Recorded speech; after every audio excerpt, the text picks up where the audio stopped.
আমাদের সাথে আজকের অনুষ্ঠানটি এগিয়ে নিয়ে যেতে আমি থাকছি রিশাদ তাবাসসুম এবং আমার সঙ্গে সহ হোস্ট হিসেবে থাকছেন সাবিহা। আজকে এই মুহূর্তে মঞ্চে আমি আহ্বান জানাচ্ছি নাজমুল আহসান পুনাবের মুখপাত্রকে। আপনার মূল্যবান বক্তব্য প্রদান করার জন্য আমি আপনাকে মঞ্চে ডাকছি। নাজমুল আহসান পুনাবের মুখপাত্র।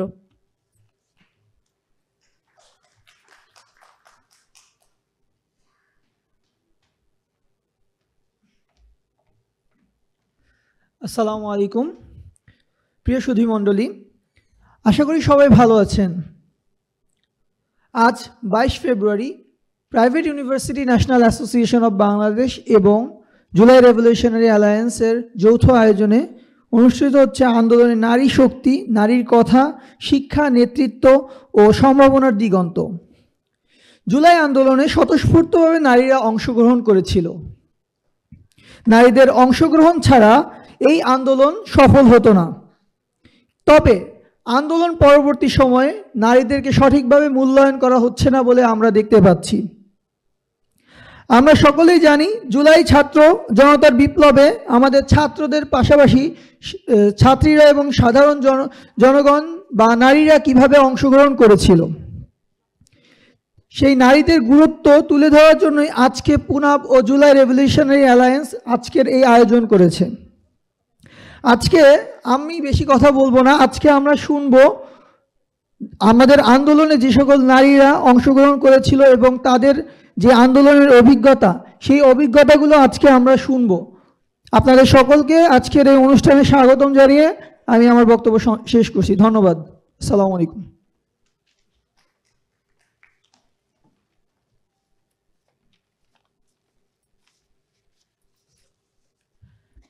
ধন্যবাদ নাজমুল আহসানকে। আজকের সেমিনারের প্রাসঙ্গিকতা।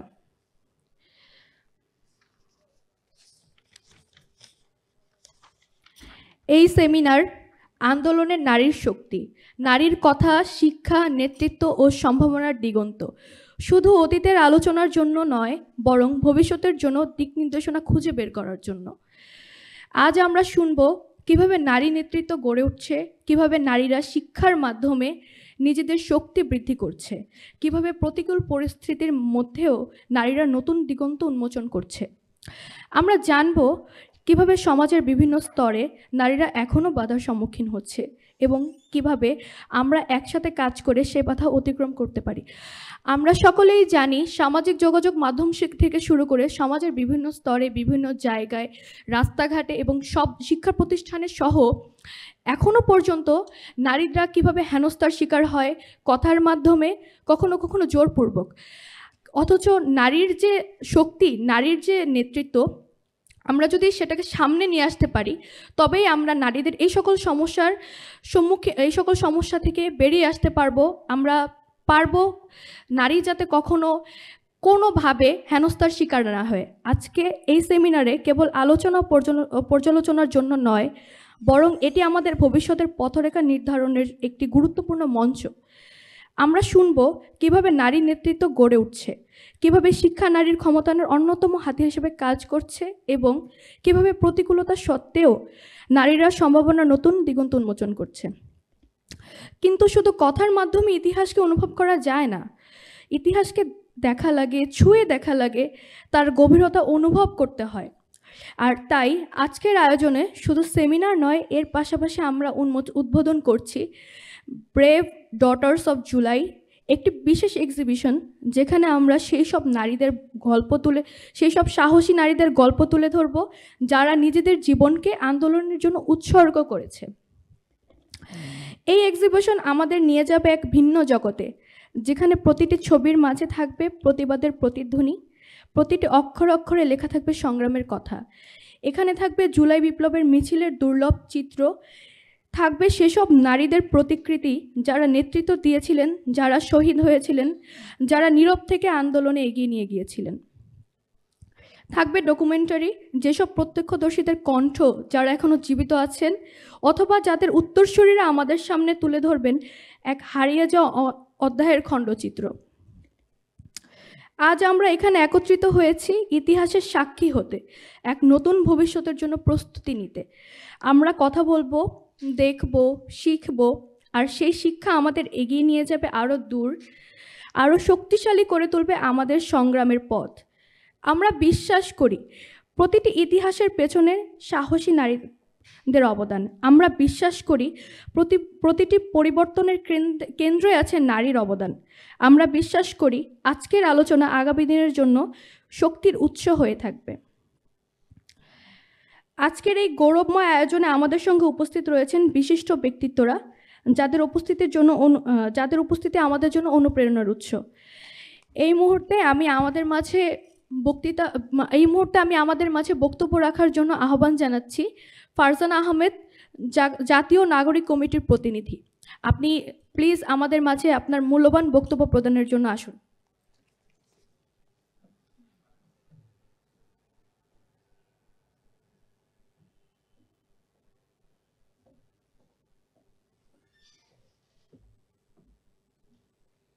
আসসালামু আলাইকুম। আসলে আজকে যে জুলাইয়ের নারীদের নিয়ে যে একটা আলোচনা সভা বা ডকুমেন্টারি এবং এই 24-এর গণ অভ্যুত্থানের সময় যখন কোটা নিয়ে একটা সংগ্রাম শুরু হয় যে এটা মানি না, আমরা মেধার ভিত্তিতে আমরা চলতে চাই, সেক্ষেত্রে দেখা গেল যে ইউনিভার্সিটির ছাত্রছাত্রীরা রাজপথে যখন নেমে পড়লো এবং তাদের পর্যায়ক্রমে তাদের সঙ্গে মত বিনিময় সেই বিভিন্ন আলাপ আলোচনার পরিপ্রেক্ষিতে তাদেরকে বোঝানো হচ্ছিল, তোমরা পড়ার টেবিলে ফিরে যাও, তোমাদের লেখাপড়া করার সময়, আন্দোলন করার সময় না। কিন্তু তাদের দুঃসাহসিকতার কারণে যখন পর্যায়ক্রমে তাদেরকে বিভিন্নভাবে হুমকি দিয়েও যখন দেখা গেল যে তাদেরকে থামানো যাচ্ছে না, ঢাকা থেকে প্রত্যেকটা জেলা উপজেলায় পুরো বাংলাদেশে যখন সবাই একত্র হয়ে এই কোটার বিরুদ্ধে গিয়ে রাজপথে নেমে পড়ল, সেক্ষেত্রে দেখা গেল যে একজন 2 হাত বুক টান টান করে দাঁড়িয়ে রইল যে আমি মরতে প্রস্তুত আছি, কিন্তু আমি কোটার বিরুদ্ধে, আমি মেধার সঙ্গে যাই। আসলে ওই সময় পর্যন্ত সেও বুঝতে পারেনি যে তার বুকে গুলি এসে পড়বে। তার নাম আবু সাঈদ, আমরা সবাই দেখেছি তাকে। মৃত্যুর জন্য সে প্রস্তুত ছিল না, হয়তো সে ভাবছিল যে আমরা এভাবে সবাই একত্রিত হয়ে রাজপথে নেমে আমরা আমাদের আন্দোলন চালিয়ে যাব এবং আমরা সফল হব। সে নিজেও জানতো না যে হয়তো এই গুলিটা ওই মুহূর্তে তার জীবনের শেষ সময়, সে আর তার পরিবারে ফিরে যেতে পারবে না। সে একজন মেধাবী স্টুডেন্ট, আমরা সবাই জানি। তার এই যে বুকে বিদ্ধ হয়ে যেভাবে গুলিটা এসে লাগলো, তারপরে আবার মুগ্ধ যে কিনা তার পড়াশোনার পাশাপাশি সে এমন একটা ব্রেন, এমন একটা ইন্টেলিজেন্ট স্টুডেন্ট ছিল, সে বিশ্বেও বিখ্যাত ছিল।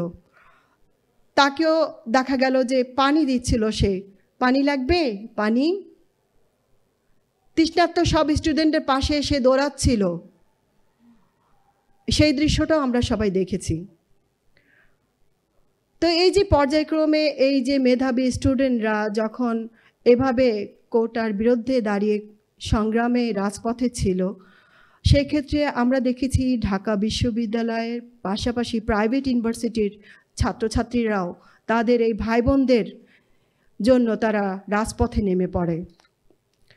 এটা আরও ভয়াবহ আকার ধারণ করে যখন ফ্যাসিস্ট সরকার শেখ হাসিনা একটা সংলাপ বলেছিলেন যে আমি কি রাজাকারের নাতিপুতিকে দেব, এইরকম একটা উনি একটা বক্তব্য করেছিলেন। আসলে কিভাবে উনি বলতে পারেন আমি বুঝতে পারি না। উনি প্রায় এই ধরনের, আর কি বেশি শিক্ষায় মাথা নষ্ট হয়ে যায় কিনা আমি বুঝতে পারছি না। ওনার অনেক জ্ঞান, উনি এত মেধাবী। এই মুহূর্তে উনি আমাকে হয়তো শুনছেন কোনো না কোনোভাবে। আর ওনাকে আমি দিয়েছিলাম ওনার জন্মদিনে অনেক বড় একটা উপহার দিয়েছিলাম রাজু ভাস্করের সামনে।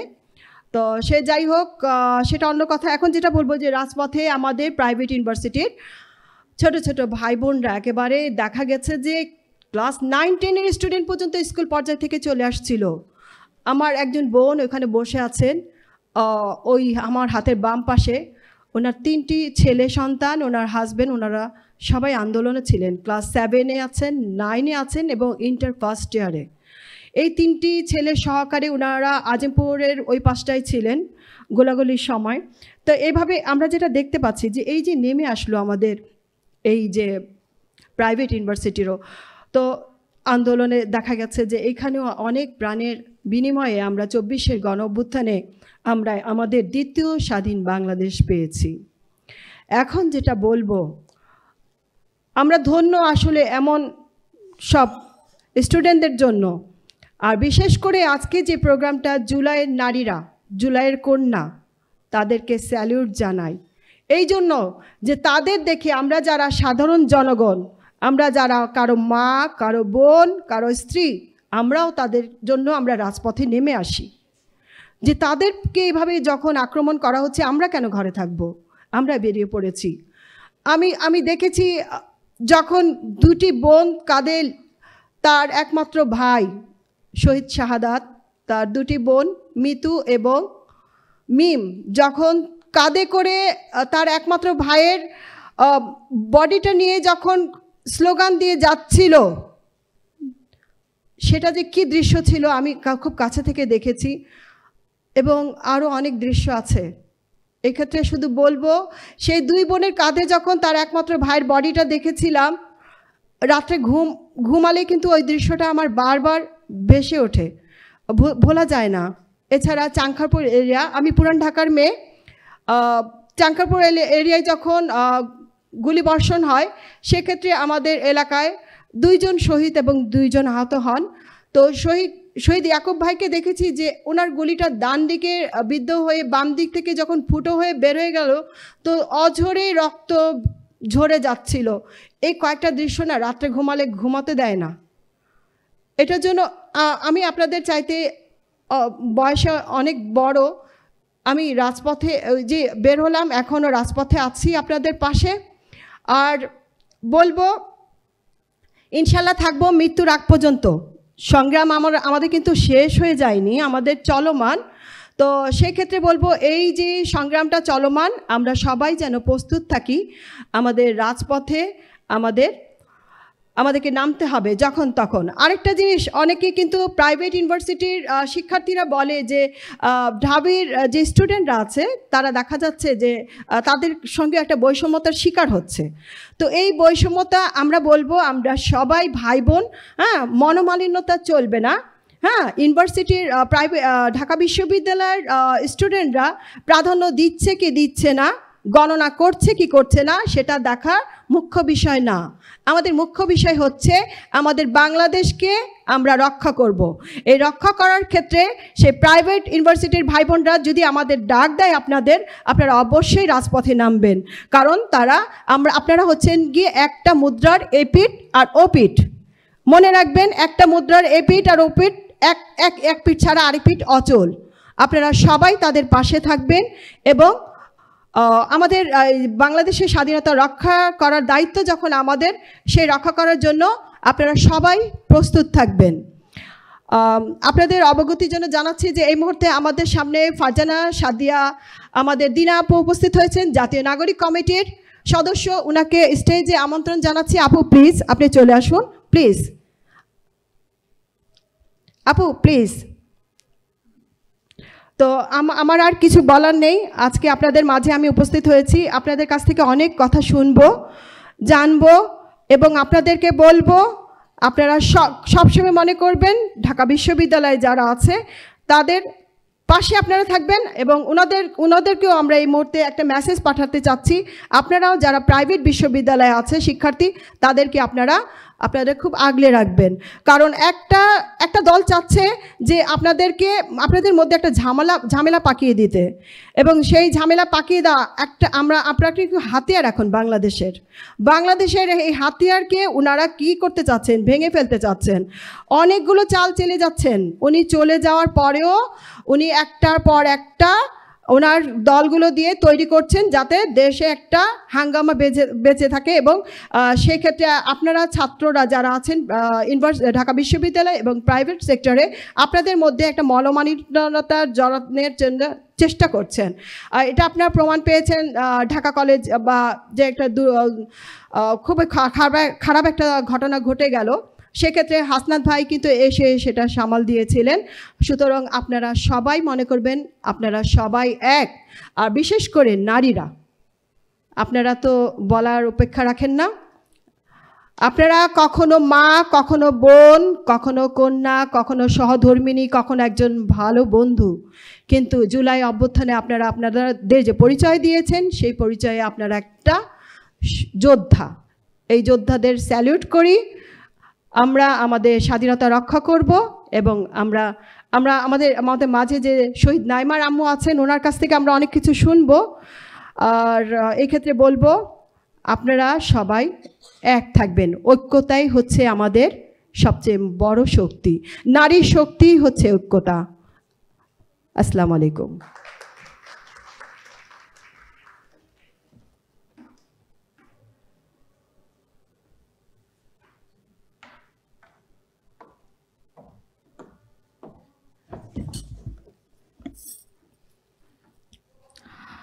ধন্যবাদ ফারজানা আহমেদকে আমাদের মাঝখানে আপনার বিশেষ বক্তব্য রাখার জন্য।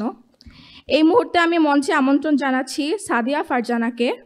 আপনি মঞ্চে আসুন এবং আমাদের উদ্দেশ্যে আপনার কিছু বাক্য পেশ করুন।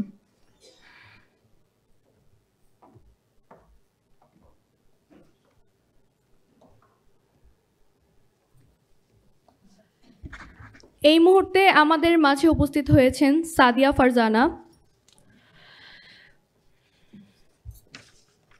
ম্যাম আপনি বসুন, আমি আপনার নামটা করে দিচ্ছি।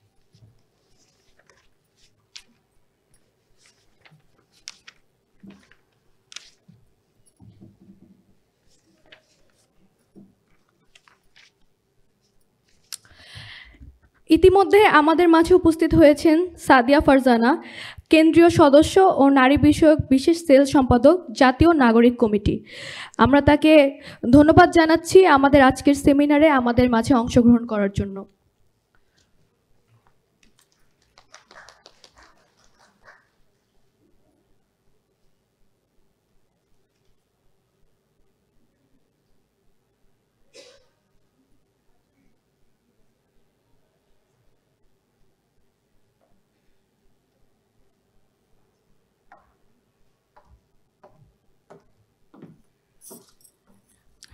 আসসালামু আলাইকুম, আমি সাবিহা আনান, আমি আপনাদের আরেকজন কো-হোস্ট। এই মুহূর্তে আমি আনিকা তাহসিন শি লিডসের প্রতিনিধিকে অনুরোধ করছি আমাদের সামনে এসে কিছু বক্তব্য পরিবেশন করার জন্য।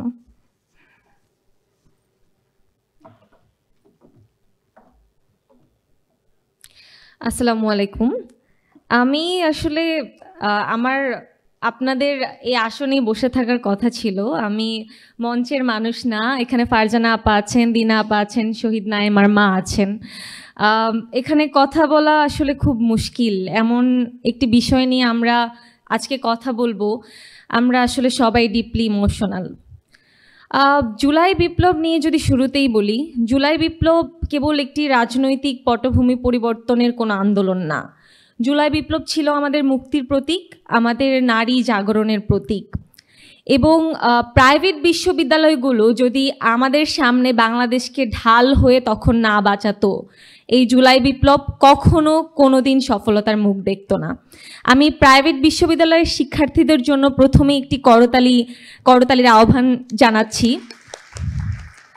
আমি সত্যিকার অর্থে তাদের প্রতি কৃতজ্ঞতা জ্ঞাপন করি। তারা যদি তখন ওই মুহূর্তে আমাদের আন্দোলনের হাল না ধরতো এবং তারা যদি রাস্তায় নেমে না আসতো, আমরা কখনোই চূড়ান্ত বিজয় লাভ করতাম না। আপনাদের প্রতি আমাদের অশেষ কৃতজ্ঞতা। আমি ঢাকা বিশ্ববিদ্যালয়ের শিক্ষার্থী, সেই জায়গা থেকেও আলাদা করে আপনাদের প্রতি কৃতজ্ঞতা আমার। আজকে আমার সামনে শহীদ নাইমার মা উপস্থিত আছেন। আমি নারী শহীদদেরকে নিয়ে আমার কতটুকুই বা বলার ইখতিয়ার আছে। শহীদ জননী যখন সামনে বসে থাকেন, সে জায়গায় কত গল্প, কত আন্দোলনের, কত কীর্তিগাথা, কত কষ্ট উঠে আসে, সেটা তো আপনারা সামনে জানতে পারবেন। শহীদ নাইমা, শহীদ নাফিসা, রিয়া গোপ, প্রত্যেকের যুদ্ধের এক একটা গল্প আছে। তারা জন্মগ্রহণ করেছিল নারী হিসেবে, টুকটুক করে তারা বাবা মায়ের কোল ধরে বড় হয়েছে, একটা সময় স্কুলে গিয়েছে, স্কুলের গণ্ডি অনেকে পার হয়েছে, বিশ্ববিদ্যালয়ে পৌঁছেছে, অনেকে হয়তো পার হতে পারেনি। তাদের বাবা মায়ের যে কত শত স্বপ্ন তাদেরকে নিয়ে ছিল, সেই স্বপ্ন কিন্তু এই আন্দোলনের মাধ্যমে শেষ হয়ে গিয়েছে। কিন্তু সেই কোনো স্বপ্নের কি কখনো মৃত্যু ঘটতে পারে? আমার তো মনে হয় পারে না। যেই স্বপ্ন তাদের সন্তানকে নিয়ে ছিল, যেটি শেষ হয়ে গেছে, সেই স্বপ্নের নতুন এক উপাখ্যান ঘটেছে আমাদের এই জুলাই বিপ্লবের মাধ্যমে। এবং আমাদের কাঁধে নতুন দায়িত্ব এসে পড়েছে যে আমরা এই শহীদ জননীদের সন্তানদেরকে নিয়ে যে স্বপ্ন ছিল, সেটি আমরা এর চূড়ান্ত বিজয় যাতে তাদেরকে উপহার দিতে পারি, সেই দায়িত্ব কাঁধে নিয়ে যাতে আমাদের সামনের পথ চলায় ঐক্য এবং মানবিকতার মাধ্যমে শুরু হয়, সেটি সকলের কাছে প্রত্যাশা। নারী জাগরণ কিংবা নারী আন্দোলন নিয়ে যদি আমি একটু কথা বলি, আমাদের জুলাই বিপ্লব হয়ে গেছে, কিন্তু আমাদের তথাকথিত নারী জাগরণের প্রতীক কি পরিবর্তন হয়েছে? হ্যাঁ, আজকে হয়তো দিনা আপা, ফারজানা আপা কিংবা শহীদ নাইমার মা এখানে এসে কথা বলছেন, কিন্তু আপনারা যদি সামাজিক যোগাযোগ মাধ্যমে যান, দেখবেন যে তথাকথিত ব্র্যান্ড প্রমোটার, টিকটকার, নায়িকা, তারাই এখন নারীদের প্রতীক হয়ে আছে, তাদের কথাই সাধারণ জনগণ শুনছে। এটি কিন্তু হওয়ার কথা ছিল না। আমাদের প্রতিটা নারী এক একটা যোদ্ধা, প্রতিটি শিক্ষার্থী এক একটা যোদ্ধা। তাদের কিন্তু একটা প্রপার ফিল্ড পাওয়ার কথা ছিল, তাদের কথাগুলো বলার, এবং তাদেরকে সেই ফ্লোর দেওয়ার কথা ছিল যে আমরা তাদের সংগ্রামের কথাগুলো শুনি। সেই জায়গা থেকে জুলাই বিপ্লব আমাদেরকে যতটুকু অনুপ্রাণিত করার কথা ছিল, সেটি হয়তো এখন পর্যন্ত করতে পারেনি। তবে আমরা যদি সবাই এক হই, সবাই সতর্ক হই, সবাই সচেতন হই, হয়তোবা জুলাই বিপ্লবের যে মূল অনুভূতি, সেটিকে আমরা সংরক্ষণ করতে পারবো। নেতৃত্বের জায়গায় যদি দু একটি কথা বলি, আমাদের নারীদের রাজনৈতিক বন্দোবস্ত কিংবা সিদ্ধান্ত গ্রহণের জায়গায় এখনো সেই পুরাণ রক্ষণশীলতার চাদর পেরিয়ে কি আমরা বের হতে পেরেছি? আমাদের এখন পর্যন্ত সেই পুরুষ নেতৃত্বের দিকে তাকিয়ে থাকতে হয়। তারা আমাদের একটি সিদ্ধান্ত জানাবেন, এরপর হয়তো আমরা একটি টিক চিহ্নের মাধ্যমে ইয়েস নোতে একটা ভোট প্রদান করব। কিন্তু জুলাইয়ের পরে এই নেতৃত্বের জায়গায় এই ঘাটতি থাকার কথা ছিল না। আমার সামনে যতজন নারী বসে আছেন, আমি আপনাদেরকে বলবো, নিজেদের অধিকার নিয়ে কথা বলুন, সচেতন হন, নিজের রাইট নিয়ে কথা বলেন।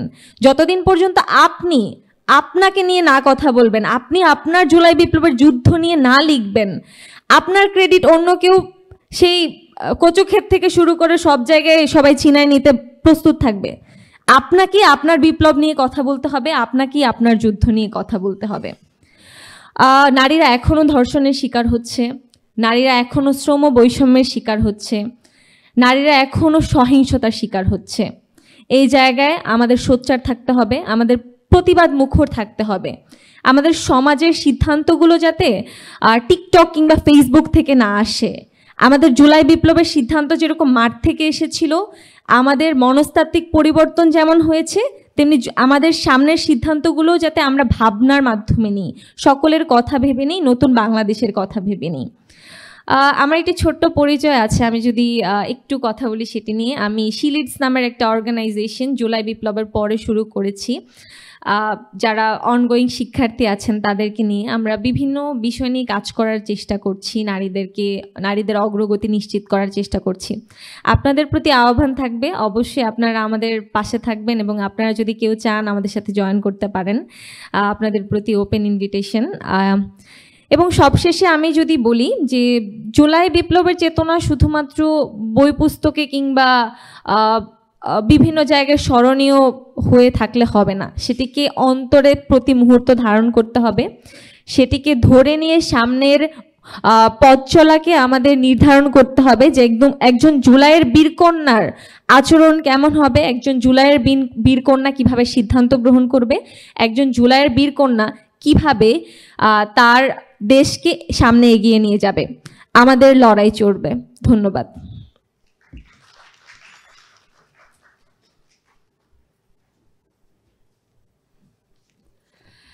আপনাকে অসংখ্য ধন্যবাদ আনিকা তাহসিনাম, আপনার মূল্যবান বক্তব্য এবং সমাজের প্রত্যেকটি স্তর থেকে বিভিন্ন সত্য আমাদের সামনে তুলে ধরার জন্য, এবং আমাদের পক্ষ থেকে শি লিডসের জন্য অনেক অনেক শুভকামনা। এই মুহূর্তে আমাদের মাঝে বক্তব্য প্রদান করতে আমি আহ্বান জানাচ্ছি সিরাজুম মুনিরা, মানারাত ইন্টারন্যাশনাল ইউনিভার্সিটির স্টুডেন্ট এবং মুখপাত্র বৈষম্য বিরোধী ছাত্র আন্দোলন পাবনা জেলা।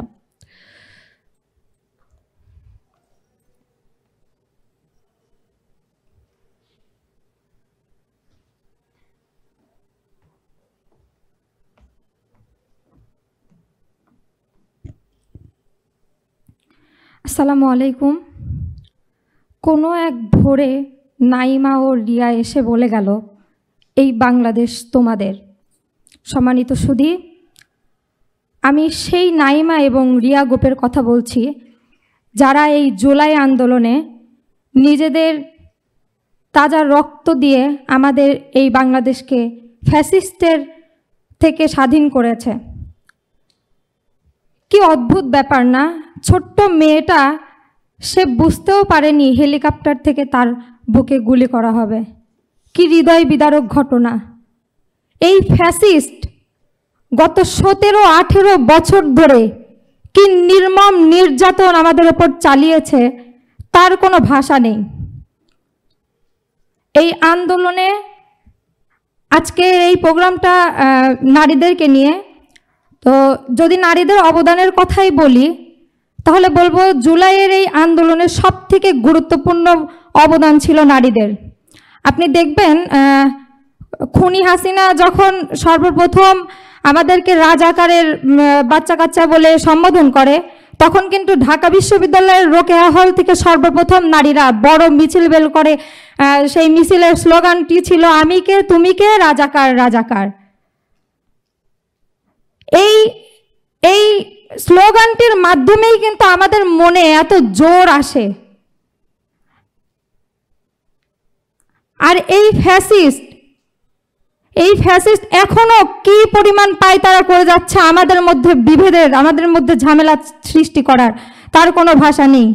আমি আমার নিজের ব্যক্তিগত কিছু কথাই আপনাদের মাঝে তুলে ধরতে চাই। আমি বৈষম্য বিরোধী ছাত্র আন্দোলনের সাথে একদম শুরু থেকে ছিলাম। পাবনাতে আমি আন্দোলন করেছি, পাবনাতে সেই সময় সমন্বয়ক হিসেবে দায়িত্ব পালন করছি, এবং আমাদের কিছুদিন আগেই কেন্দ্র থেকে কমিটি ঘোষণা করা হয়েছে, সেখানে আমি বৈষম্য বিরোধী ছাত্র আন্দোলনের মুখপাত্র হিসেবে দায়িত্বরত আছি। আমাদের এই ফ্যাসিস্ট যখন 5ই আগস্ট যখন সরকার পতন হয়, তারপরেও কিন্তু এই আওয়ামী দোসররা থেমে থাকে নাই। আমি সরকারি অ্যাডওয়ার্ড কলেজের স্টুডেন্ট ছিলাম, তো আমি আমার কলেজের মধ্যে দিয়েই যখন কলেজের ভিতর দিয়ে আমি যাচ্ছিলাম, সেই সময় আওয়ামী দোসররা আমার গলায় ফাঁস দিয়েছিল। 2 জন ছিল, তাদের এখন পর্যন্ত প্রশাসন ধরতে পারে নাই। আমি মৃত্যুকে সেদিন খুব কাছ থেকে দেখেছি। তারা এইভাবে বলতেছিল যে, মেয়ে সমন্বয়ক হয়েছিস, এত আন্দোলন করিস, আন্দোলন বের করে দেব। আমার গলায় এমন জোরে ফাঁস দিয়েছিল, আমি 1 মাস কথা বলতে পারি নাই। 1 মাস কথা বলতে পারি নাই। আমি হসপিটালে অ্যাডমিট ছিলাম। আমি আমার বাবা মায়ের একমাত্র সন্তান, তো আমি আমার মা বাবার চোখের পানি উপেক্ষা করেই এক প্রকার এই আন্দোলনে যোগদান করি। আর এখন মেয়েরা আস্তে আস্তে হারিয়ে যাচ্ছে। আমি এই আন্দোলনের নাম ছিল বৈষম্য বিরোধী ছাত্র আন্দোলন, কিন্তু বর্তমান পরিপ্রেক্ষিতে বোঝা যায় যে নারীরাই বৈষম্যের শিকার হচ্ছে। আজকের এই প্রোগ্রামে দেখছি যে অনেক নারীরাই নাই, নারীদেরকে এখন হারিয়ে ফেলা হচ্ছে, কারণ নারীদেরকে সঠিক মূল্যায়নটা কেউ করতে পারছে না। কিছুক্ষণ আগেই আপু বলে গেল যে আমরা নিজেদের অধিকার নিয়ে যদি নিজেরা সচেতন না হই, তাহলে কেউ এসে আমাদের অধিকার দিয়ে যাবে না। এটার সাথে আমি সম্পূর্ণ সহমত করছি। আমি সবাইকে আহ্বান করব, আমরা যদি এক না থাকি তাহলে এই ফ্যাসিস্ট আবার আমাদের মাঝে এসে আমাদের ওপর যে নির্মম হত্যাকাণ্ড চালিয়েছে, এগুলো তারা আবার শুরু করবে। তো আমি সবাইকে আহ্বান করব, আপনারা সবাই বৈষম্য বিরোধী ছাত্র আন্দোলনের সাথে থাকবেন, পাশে থাকবেন। আর আজকে অল্প মানুষ আছে, সবার ক্লান্ত লাগছে, তো একটু স্লোগান দিব।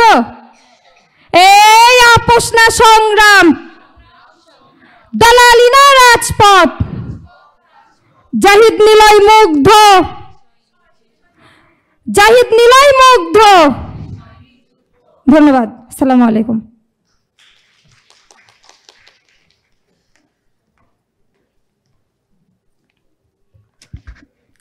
আপনাকে অসংখ্য ধন্যবাদ সিরাজুম মুনিরা। আমরা জানি জুলাই বিপ্লবে প্রাইভেট ইউনিভার্সিটির অবদান ঠিক কতটা ছিল।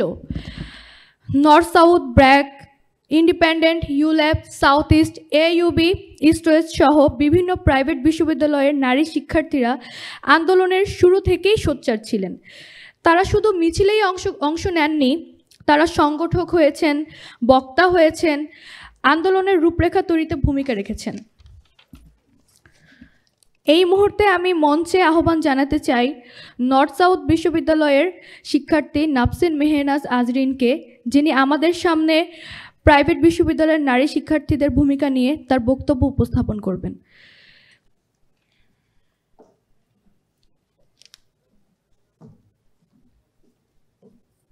আসসালামু আলাইকুম সবাইকে স্বৈরাচার মুক্ত বাংলাদেশে আবারও স্বাগতম।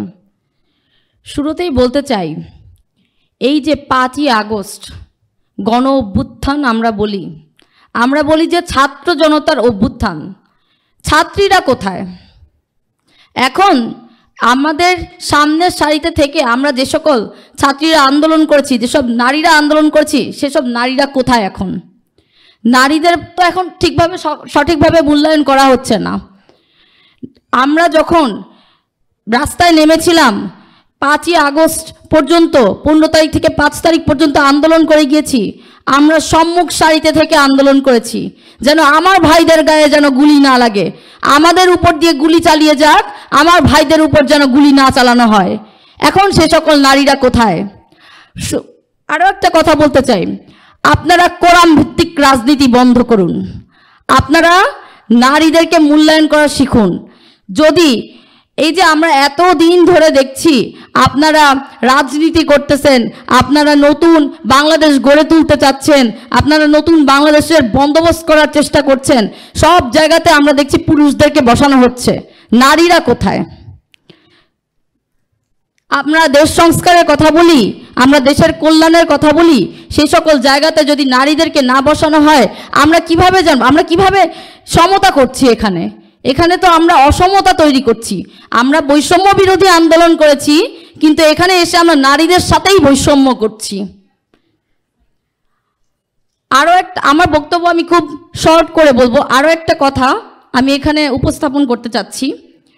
আমরা দেখছি এখন ধর্ষণ অনেক বেড়ে গিয়েছে, প্রতি 9 ঘন্টায় 2 জন করে নারী ধর্ষণ হচ্ছে।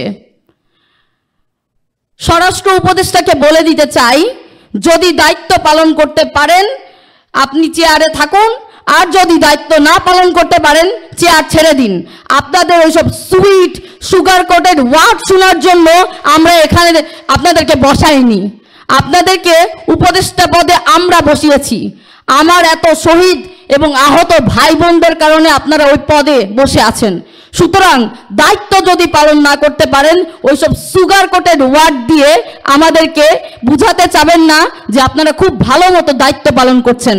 আপনারা দায়িত্ব পালন করছেন না, আপনারা দায়িত্ব পালনে ব্যর্থ।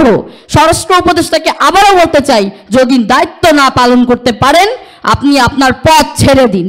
ইনকিলাব জিন্দাবাদ।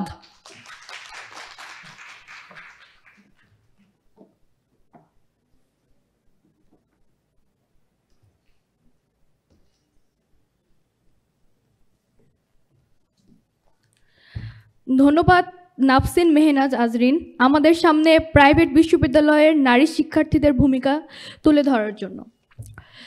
আমি এই মুহূর্তে আমাদের মাঝে আমন্ত্রণ জানাচ্ছি আপনার মূল্যবান বক্তব্য প্রদানের জন্য Tisha Akbar, SAIC group of medical college.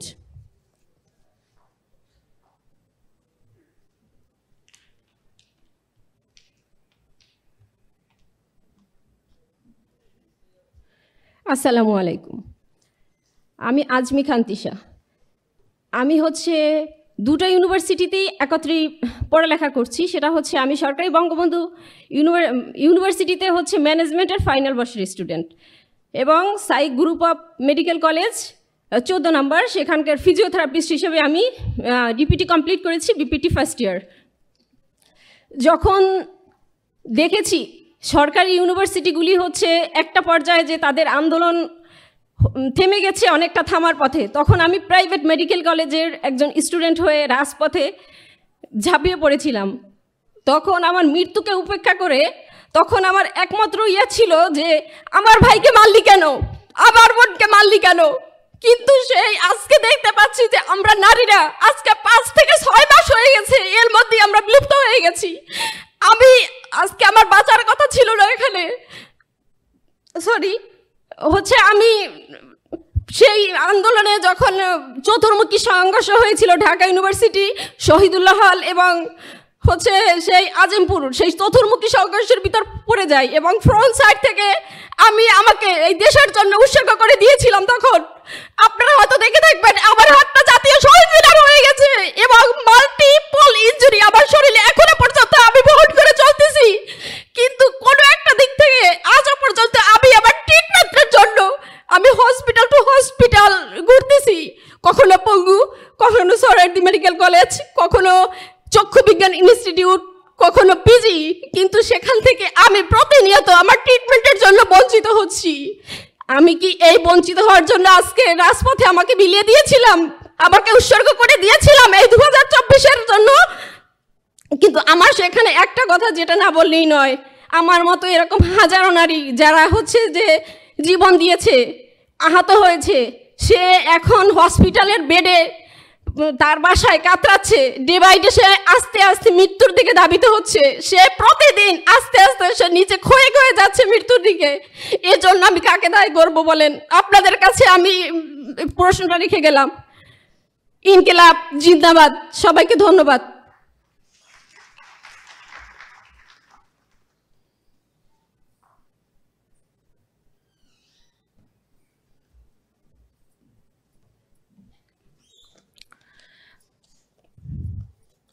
ধন্যবাদ তিশা আকবর।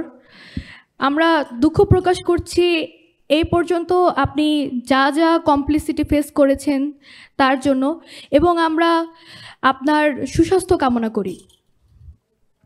এই মুহূর্তে প্রাইভেট ইউনিভার্সিটির নারীদের সংগ্রাম আমাদের মাঝে তুলে ধরার জন্য আমি আহ্বান জানাচ্ছি আদ্রিনা মাহি, এআইইউবি। আদ্রিনা মাহি, এআইইউবি।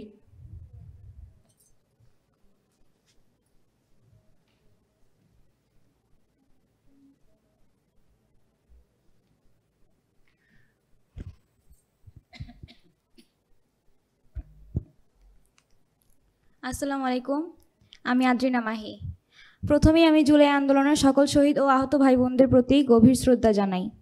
এই আন্দোলনে আমরা নারীদের অবদান কখনো ভুলার নয়। আমরা সবসময় অন্যায়ের বিরুদ্ধে দাঁড়াই, কিন্তু দিন শেষে আমাদের ন্যায্য অধিকার ও সম্মান থেকে আমরা বঞ্চিত হতে হয়। জুলাই আন্দোলনে আমরা নারীরা ভাইদের ডাল হয়ে দাঁড়িয়েছিলাম, অথচ আজ সেই ভাইয়েরাই আমাদের পাশে নেই। উপদেষ্টা পদে ছাত্র প্রতিনিধি রয়েছে, কিন্তু কোনো নারী নেই। এটা কি ন্যায্য? আমরা এই মাইনাসের রাজনীতি চাই না, আমরা নারী পুরুষ সমান অধিকার চাই। এই আন্দোলনে শুধু এক নামই শোনা যায়, কিন্তু আহত ও নিপীড়িত মেয়েদের কথা কেউ বলে না। আমি আমার নিজের একটা ঘটনা বলি। 4ই আগস্ট সকাল 9:30 বাজে চাষারা গোল চত্বর থেকে ছাত্রলীগের লোকজনরা আমাকে তুলে নিয়ে যায়। প্রায় 20-25 জনের লোকজন মতো ছিল। তো সেখানে আমাকে তুলে নিয়ে গিয়ে তুলারাম কলেজের ওইদিকে কলেজ রোড ছিল, কলেজ রোডের গলিতে মেবি আজমির ওসমানের বাড়ির নিচে আমাকে, ওখানে একটা অফিস ছিল, সেই অফিসে নিয়ে যায়। টেনে হিঁচড়ে আমাকে মারতে মারতে নিয়ে যায়। আশেপাশে অনেক মানুষজন ছিল, কিন্তু কেউ সামনে আসে নাই আটকানোর জন্য।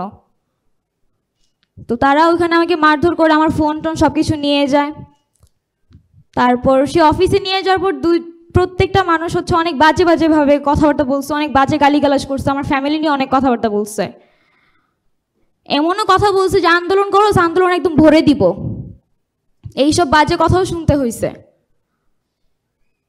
তো ওইখান থেকে হচ্ছে পরে লাস্ট মুহূর্তে হচ্ছে সবাইকে বের করে দেয়। 2 জন ছিল, 2 জন মিলে পরে হচ্ছে আমাকে ধর্ষণ করে।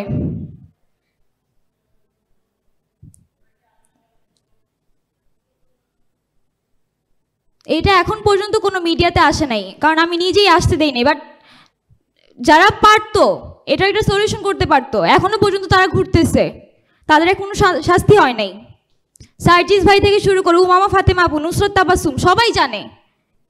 উমামা ফাতেমাকে যখন আমি জানাই তখন বলে কি, ও আচ্ছা তোমার সাথে না অনেক খারাপ হয়েছে, আচ্ছা দেখবো না বিষয়টা, শেষ। এইখানেই মানে ক্লোজ করে দিছে টপিক।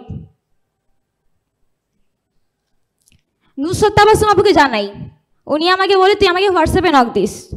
টিএসসি ক্যাফেটেরিয়াতে আমি তার পাশের টেবিলে বসা, তাকে হোয়াটসঅ্যাপে নক করি, সে হোয়াটসঅ্যাপে মেসেজগুলো সিন করে কিন্তু কোনো রিপ্লাই করে না।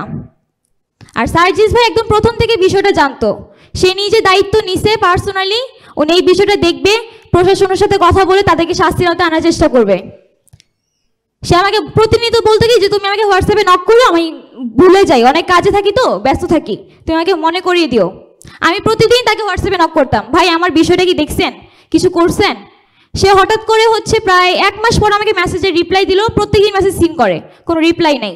একদিন হঠাৎ করে রিপ্লাই দিয়ে বললো কি আমি কাজে অনেক ব্যস্ত আছি, পরে তোমার এই বিষয়টা নিয়ে দেখব। ঘটনা ওখানেই ক্লোজ করে দেয়। নভেম্বরের 10 তারিখে আমি কনসিভ করি, এটাও জানানো হয়। যেদিন সকালবেলা ভোরবেলাকে আমি টেস্ট করি তখন হচ্ছে 5:30 বাজে ভোর। আমি মোমোকে জানাই ঘটনাটা, শামসুন্নাহার হলের মোমো হচ্ছে সকাল 6টা বাজে আমাকে নিয়ে হচ্ছে ধানমন্ডি লেকে যায়, গিয়ে বসে অনেকক্ষণ কথাবার্তা বলে আমাকে সময় দেয়, অনেক কিছু বুঝায়, অনেক সাপোর্ট দিছে মেন্টালি। 12টা বাজে আমাকে বাসায় দিয়ে যায়। বাসায় দিয়ে যাওয়ার পর সে হচ্ছে গিয়ে সার্জিস ভাইয়ের সাথে কথাবার্তা বলছে। তার আগের দিন রাত থেকেই হচ্ছে আমার সন্দেহ হইতেছিল, দেখে হচ্ছে আমি সার্জিস ভাইয়ের সাথে যোগাযোগ করার ট্রাই করি। ইভেন কি ওনার মামা শুভম মামা, ওনার সাথেও কন্ট্যাক্ট করছি। শুভম মামাকে বলছি যে আপনি একটু ভাইয়ের সাথে কথা বলাই দিয়েন। তো যাই হোক, সেদিন 12টা বাজে আমি বাসায় যাওয়ার পরে সার্জিস ভাই আমাকে ফোন দেয়। ফোন দিয়ে বলে, মাহি তোমাকে আমি একটা নাম্বার দিচ্ছি, একটা নাম দিচ্ছি, তুমি এই ম্যামের কাছে যাও, উনি পপুলার ডক্টর, ওনার কাছে যাও, কি কি করা লাগবে উনি তোমাকে বলে দিবে। এতটুকুই বলছে, আর কিচ্ছু বলে নাই। তখন আমি হচ্ছে আজিমপুরে একটা বাসা নিয়েছিলাম, আমার সাথে আমার রুমমেটও ছিল। ওরা আমাকে যথেষ্ট সাপোর্ট করছে। আর এই ঘটনাটা আস্তে আস্তে পরে হচ্ছে টিএসসির এমন কেউ নাই যে জানে না, ঢাকা ইউনিভার্সিটির এমন কেউ নাই যে জানে না, আমার প্রাইভেট ইউনিভার্সিটির অনেক মেয়েরা জানে। আমি রিমিয়াপুর কথা বলি, আমাদের নির্বাহী সদস্য, উনিও বিষয়টা জানে। উনি শুধু বলছে কি হ্যাঁ আমি বিষয়টা দেখতেছি, দেখি কি করা যায়, কিন্তু এখন পর্যন্ত কোনো কিছুই করতে পারে নাই। যেই 2টা লোক এই কাজগুলো করছে তারা এখন পর্যন্ত ঘুরতেছে, তাদের কোনো শাস্তি এখনো হয় নাই। যাদের জন্য আমি আমার লাইফটাকে নষ্ট করছি, যে আন্দোলন, এই আন্দোলনের পরেও কেন এখন আমরা বৈষম্যের শিকার হইতে হয়? এগুলোর জন্য কি আমরা আন্দোলনে নামছিলাম? আমার তো সামনে ফিরে তাকানোর কোনো রাস্তাই নাই। আমি না পারতে এখন একজন বয়স্ক লোকের বিয়েও করছি এই বাচ্চার পরিচয় দেওয়ার জন্য।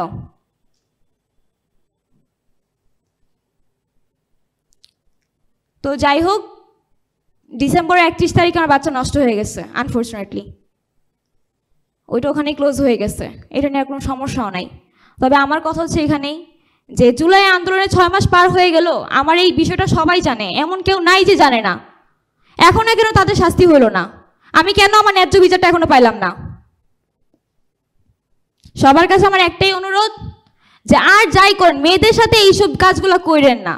মেয়েদেরকে একটু হইলেও জায়গা দেন, তারা যাতে প্রত্যেকটা সেক্টরে যাতে কাজ করতে পারে, স্বতঃস্ফূর্তভাবে অংশগ্রহণ করতে পারে। এই সরকারের কাছে আমার এইটাই চাওয়া। ধন্যবাদ সবাইকে। ইনকিলাব জিন্দাবাদ।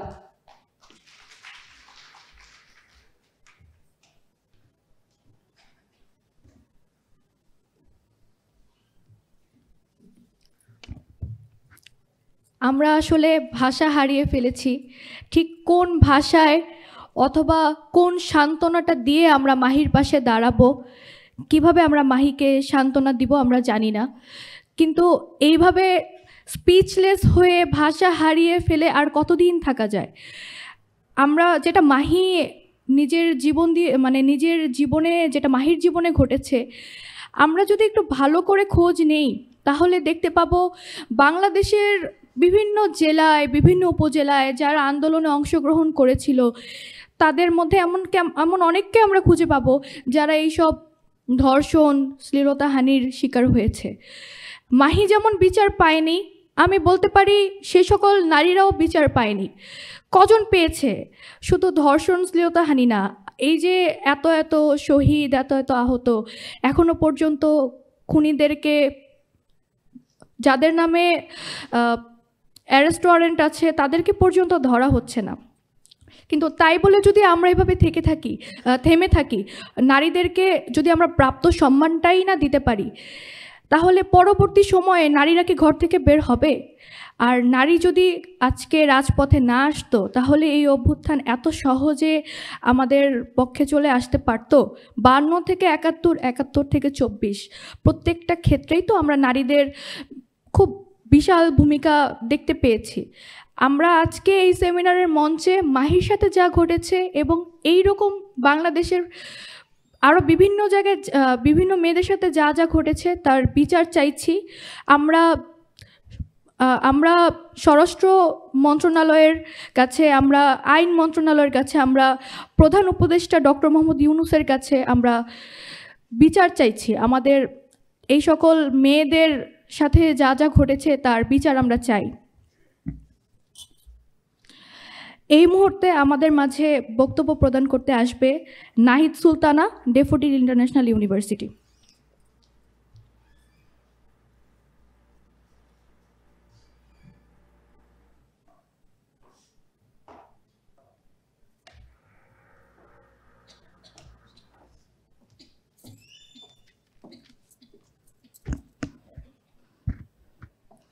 আসসালামু আলাইকুম।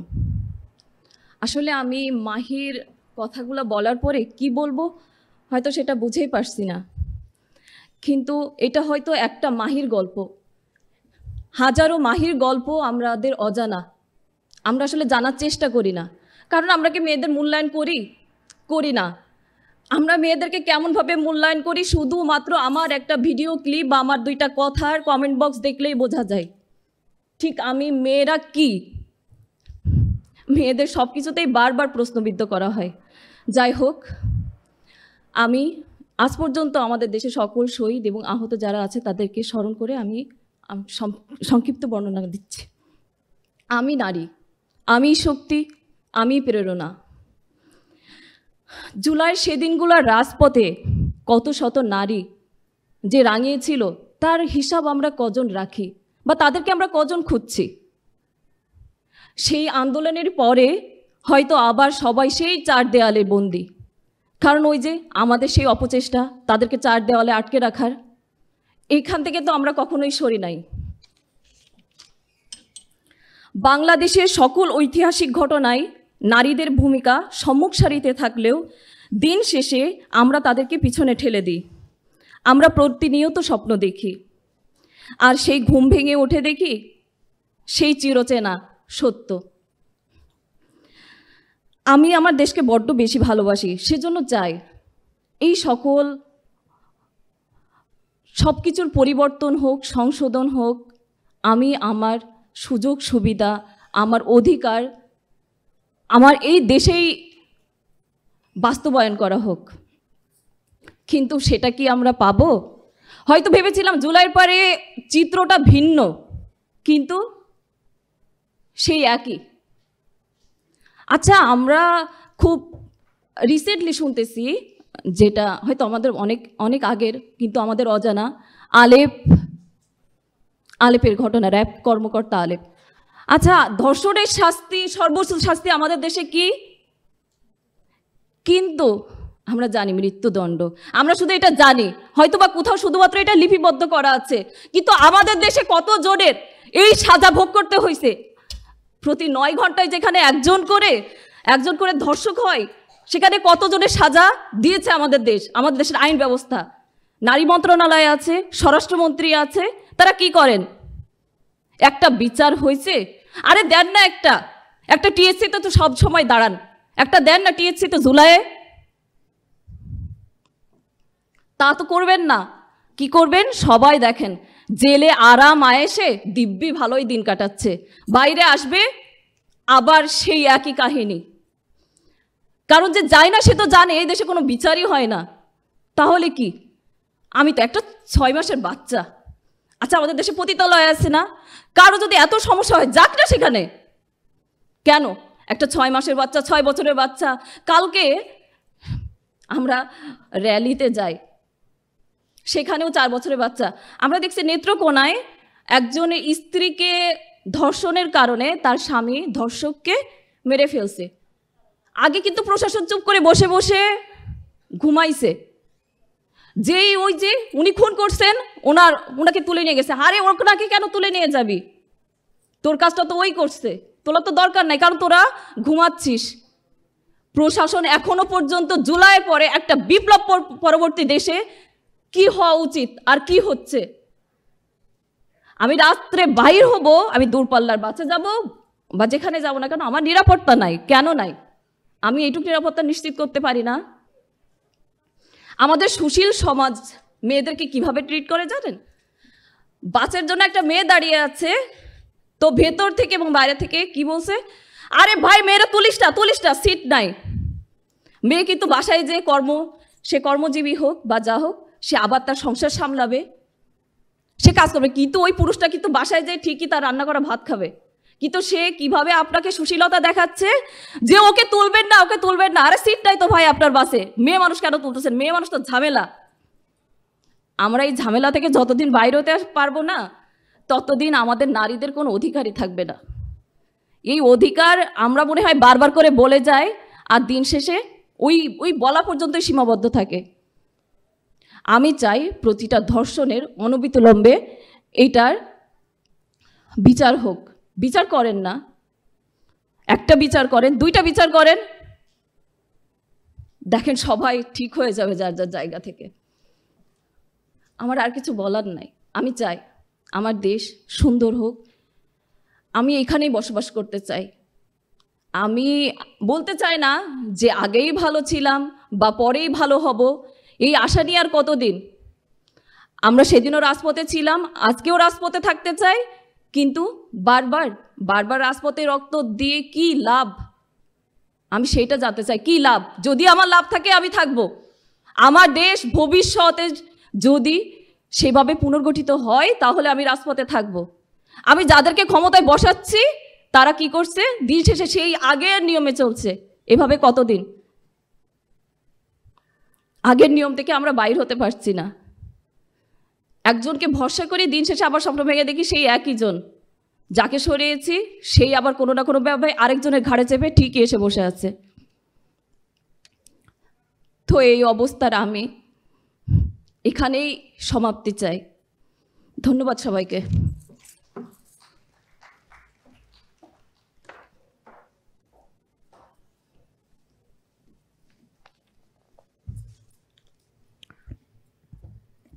ধন্যবাদ নাহিদ সুলতানা।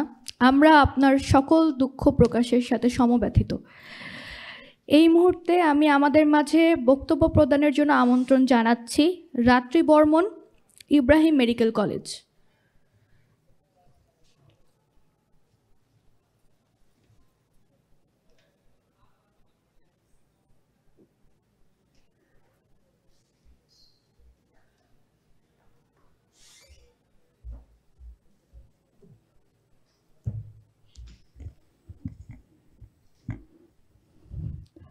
এখানে উপস্থিত সকলকে জানাই নমস্কার এবং আদাব। তো অনেকের কথাবার্তা শুনে আসলেই মনে হচ্ছে যে কাটা যাচ্ছে যে আসলে সবাই কতটা কঠোর পরিস্থিতিতে দিয়ে গেছেন সকলে। আসলে যখনই জুলাইয়ের কথা চিন্তা করি তখনই যে মনে এক ভয়ঙ্কর ভীতির সৃষ্টি হয়। তো সেই ভীতিটা বলতে গেলে এখনও কাজ করে। তবে যারা যে এতজন যারা অবদান রেখেছেন সেই অবদানের যেন যথাযথ মর্যাদা তারা পান সে প্রার্থনা করি। তো জুলাই সেই স্মৃতির কথা বলতে গেলে আসলে বলতে হয় তো যখনই আমরা শুনেছিলাম যে চারিদিকে এত ঝামেলা হচ্ছে, তখন আমরাও চেষ্টা করেছিলাম যে আমাদের মেডিকেল কলেজ থেকে একটা প্রতিবাদ স্বরূপ কোনো একটা মানে আন্দোলনে সামিল হতে। তো তখন আমরাও বের হয়েছিলাম। তো পদে পদে আসলে আমাদেরকেও বিভিন্ন হচ্ছে যে কঠোর পরিস্থিতির সম্মুখীন হতে হয়েছে।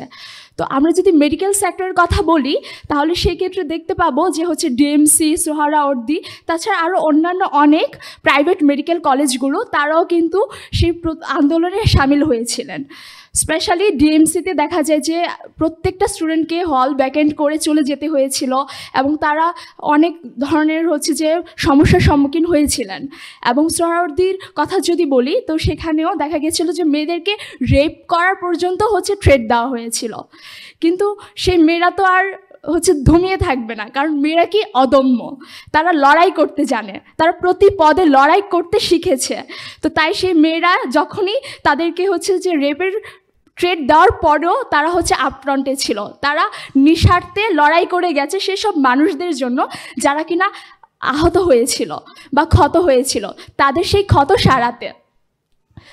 তো তেমনই হচ্ছে যে আমরাও চেষ্টা করেছিলাম, আমাদের হচ্ছে বাংলাদেশ মেডিকেল কলেজ অ্যাসোসিয়েশন একটা স্টুডেন্ট অ্যাসোসিয়েশন আছে, সেখান থেকে আমরাও চেষ্টা করেছিলাম যে যারা আহত বা হচ্ছে যে ক্ষতগ্রস্ত তাদের মাঝে কিছু মেডিসিন, মেডিকেল সেবা এবং হচ্ছে যে আদার্স কিছু খাবার দাবার সেগুলো পৌঁছে দেওয়া।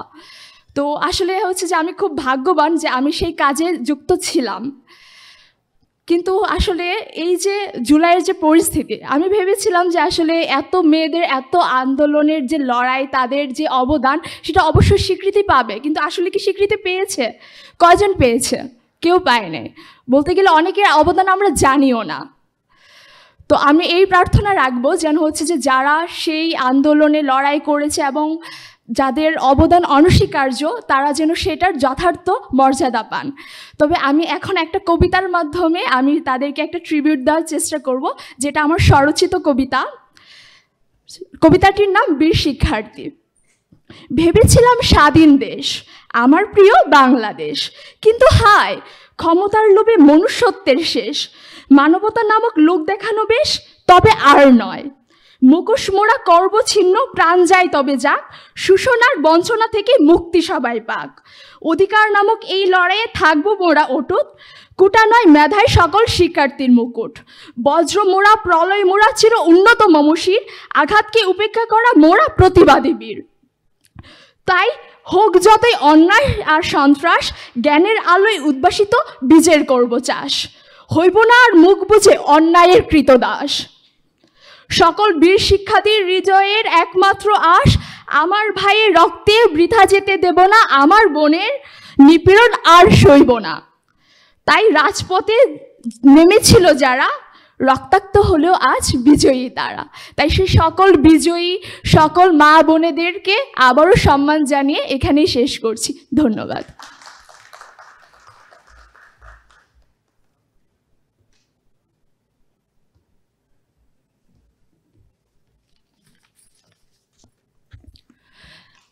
ধন্যবাদ রাত্রি বর্মন।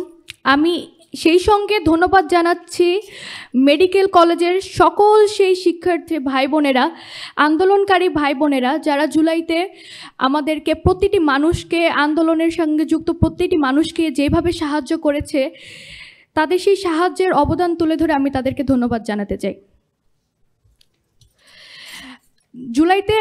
জুলাই আন্দোলনে আমাদের সামনে বেশ কিছু নারী মুখ উঠে এসেছিল সামাজিক যোগাযোগ মাধ্যমের কল্যাণেই। তাদের মধ্যে যদি আমি বলি, সবচেয়ে পরিচিত মুখ সম্ভবত ফারজানা সিথি। আমরা ফারজানা সিথিকে সর্বপ্রথম দেখেছিলাম আন্দোলনের সময় একজন পুলিশ সদস্যের সঙ্গে তর্ক করতে। সেই ভিডিও ক্লিপটা সর্বপ্রথম ভাইরাল হয় যখন ফারজানা সিথি একজন পুলিশ সদস্যের সঙ্গে তর্ক করছেন, তাকে বলছেন যে ভাই আপনি কি সত্যিই ঢাকা বিশ্ববিদ্যালয়ের শিক্ষার্থী ছিলেন, এরকম একটা ক্লিপ তখন ভাইরাল হয়। আমরা সিথির আরও কিছু ভিডিও ক্লিপ তখন দেখি, সে কীভাবে অদম্যভাবে সে স্লোগান দিচ্ছে, সাহসের সঙ্গে সে আন্দোলনের একদম সামনের সারিতে আছে। কয়েকদিন পর, মানে আগস্টের পর, যখন একজন সেনা সদস্যের সঙ্গে ফারজানা সিথির একটা বিতর্কের একটা ক্লিপ আবারও ভাইরাল হয়, ঠিক তখন কি হয়? আমি যদি বলি যে জুলাইয়ের ফারজানা সিথির যে সকল ভিডিও ক্লিপ এবং আগস্টের পর ওই যে সেনা সদস্যের সঙ্গে তার তর্ক বিতর্কের যে ভাইরাল ক্লিপ, এই দুটার মধ্যে যদি আমি একটুখানি কমেন্টসগুলো কম্পেয়ার করি, তাহলে আমরা দেখতে পাই জুলাইতে তাকে খুব বাঘিনী কন্যা, সাহসী কন্যা, আমাদের বোন বলে খুব মাথায় তুলে ফেলা হচ্ছিল, তার ছবি দিয়ে গান অ্যাড করে টিকটক করা হচ্ছিল, কত কিছু হচ্ছিল। আবার যখন আগস্টের পর সে যখন ওই তর্ক বিতর্কের মানে সেনা সদস্যের সঙ্গে তর্ক বিতর্কের যে সময় যে ভাইরাল হয়, তখন আমরা দেখতে পাই সেই সকল লোকেরাই আবার কমেন্টস করছে, স্লাট শেমিং করছে, তার নামে খারাপ খারাপ অরুচিকর মন্তব্য ছড়াচ্ছে। যখন দরকার হয়, যখন সামনের সারিতে প্রয়োজন হয়, যখন নারী সামনের সারিতে যায়, তখন নারীর পোশাকেও কোনো সমস্যা থাকে না, নারীর দৃঢ়কণ্ঠ, নারীর জোর গলারও কোনো সমস্যা থাকে না।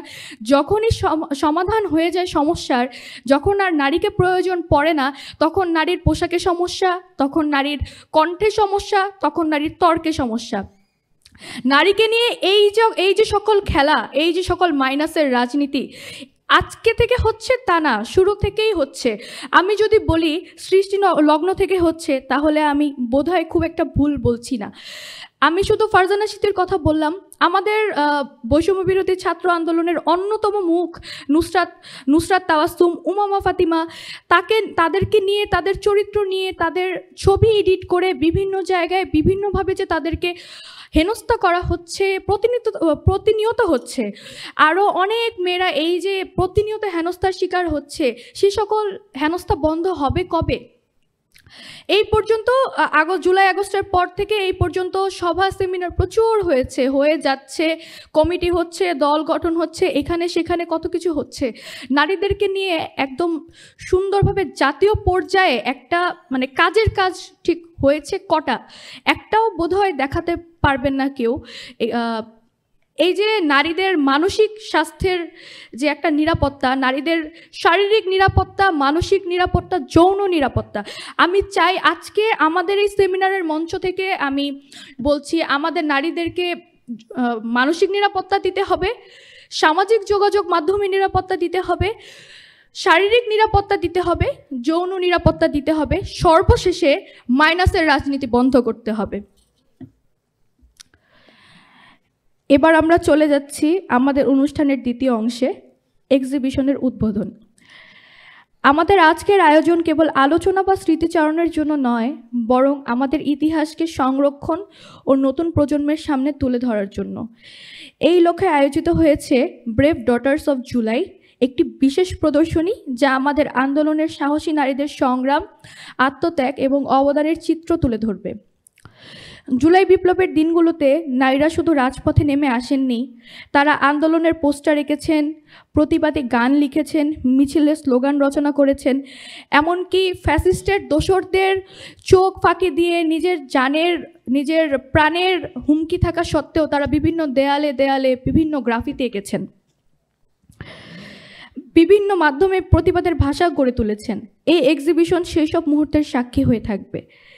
এখানে আমরা দেখতে পাবো দুর্লভ কিছু ছবি, আন্দোলনের সময়কার পোস্টার, হাতের লেখা ব্যানার, সংবাদ প্রতিবেদন, এমনকি আন্দোলনের ভিডিও ফুটেজ। আমরা শুনতে পাবো সেই সব নারীদের কণ্ঠস্বর যারা প্রতিবাদ করেছিল, লড়াই করেছিল, ইতিহাস গড়েছিল। এই এক্সিবিশন আমাদের কেবল জুলাই বিপ্লবের স্মৃতি মনে করিয়ে দেবে না, বরং আমাদের চলার পথের শাস্তি হিসেবে কাজ করবে। ইতিহাসকে মনে রাখা শুধু দায়িত্ব নয়, এটি ভবিষ্যতের জন্য আমাদের প্রতিশ্রুতি। প্রতিটি বড় আয়োজনের পেছনে থাকে কিছু নিবেদিত প্রাণ, মানুষের অক্লান্ত পরিশ্রম, অধ্যাবসায় ও সৃজনশীলতা। আজকের এই exhibition brave daughters of July শুধু একটি প্রদর্শনী নয়, এটি আমাদের ইতিহাসের এক জীবন্ত দলিল, যা তৈরিতে নিরলস পরিশ্রম করেছেন অনেকেই। কিন্তু এই আয়োজনের পেছনে সবচেয়ে গুরুত্বপূর্ণ ভূমিকা রেখেছেন তিনি শুধু গবেষক নন, তিনি একজন ইতিহাস সংগ্রাহক, যিনি নিখুঁতভাবে তথ্য ও চিত্র সংগ্রহ করে আমাদের সামনে ইতিহাসের সত্য তুলে ধরার কাজ করে যাচ্ছেন। আমি গভীরভাবে সম্মান ও কৃতজ্ঞতার সঙ্গে মঞ্চে আহ্বান জানাচ্ছি বাংলাদেশ শিল্পকলা একাডেমির গবেষণা ও প্রকাশনা পরিচালক জনাব তানজিম ওয়াহাবকে।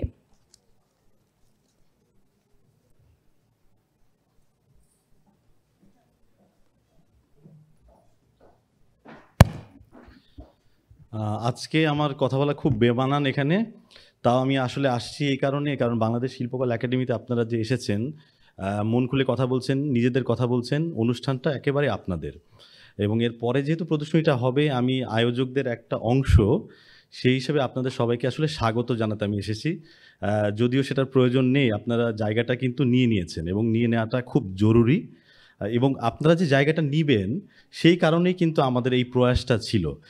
বাংলাদেশ শিল্পকলা একাডেমি বহু পথ বহু মতে বিশ্বাস করে এবং আমরা আসলে এই প্রদর্শনী দেখব কিছুক্ষণ পরে, কিন্তু তার আগে গভীরভাবে স্মরণ করতে চাই জুলাই বিপ্লবে শহীদদেরকে, বিশেষ করে নারী শহীদদেরকে, যাদেরকে নিয়ে খুব কম সময় কথা বলা হয়।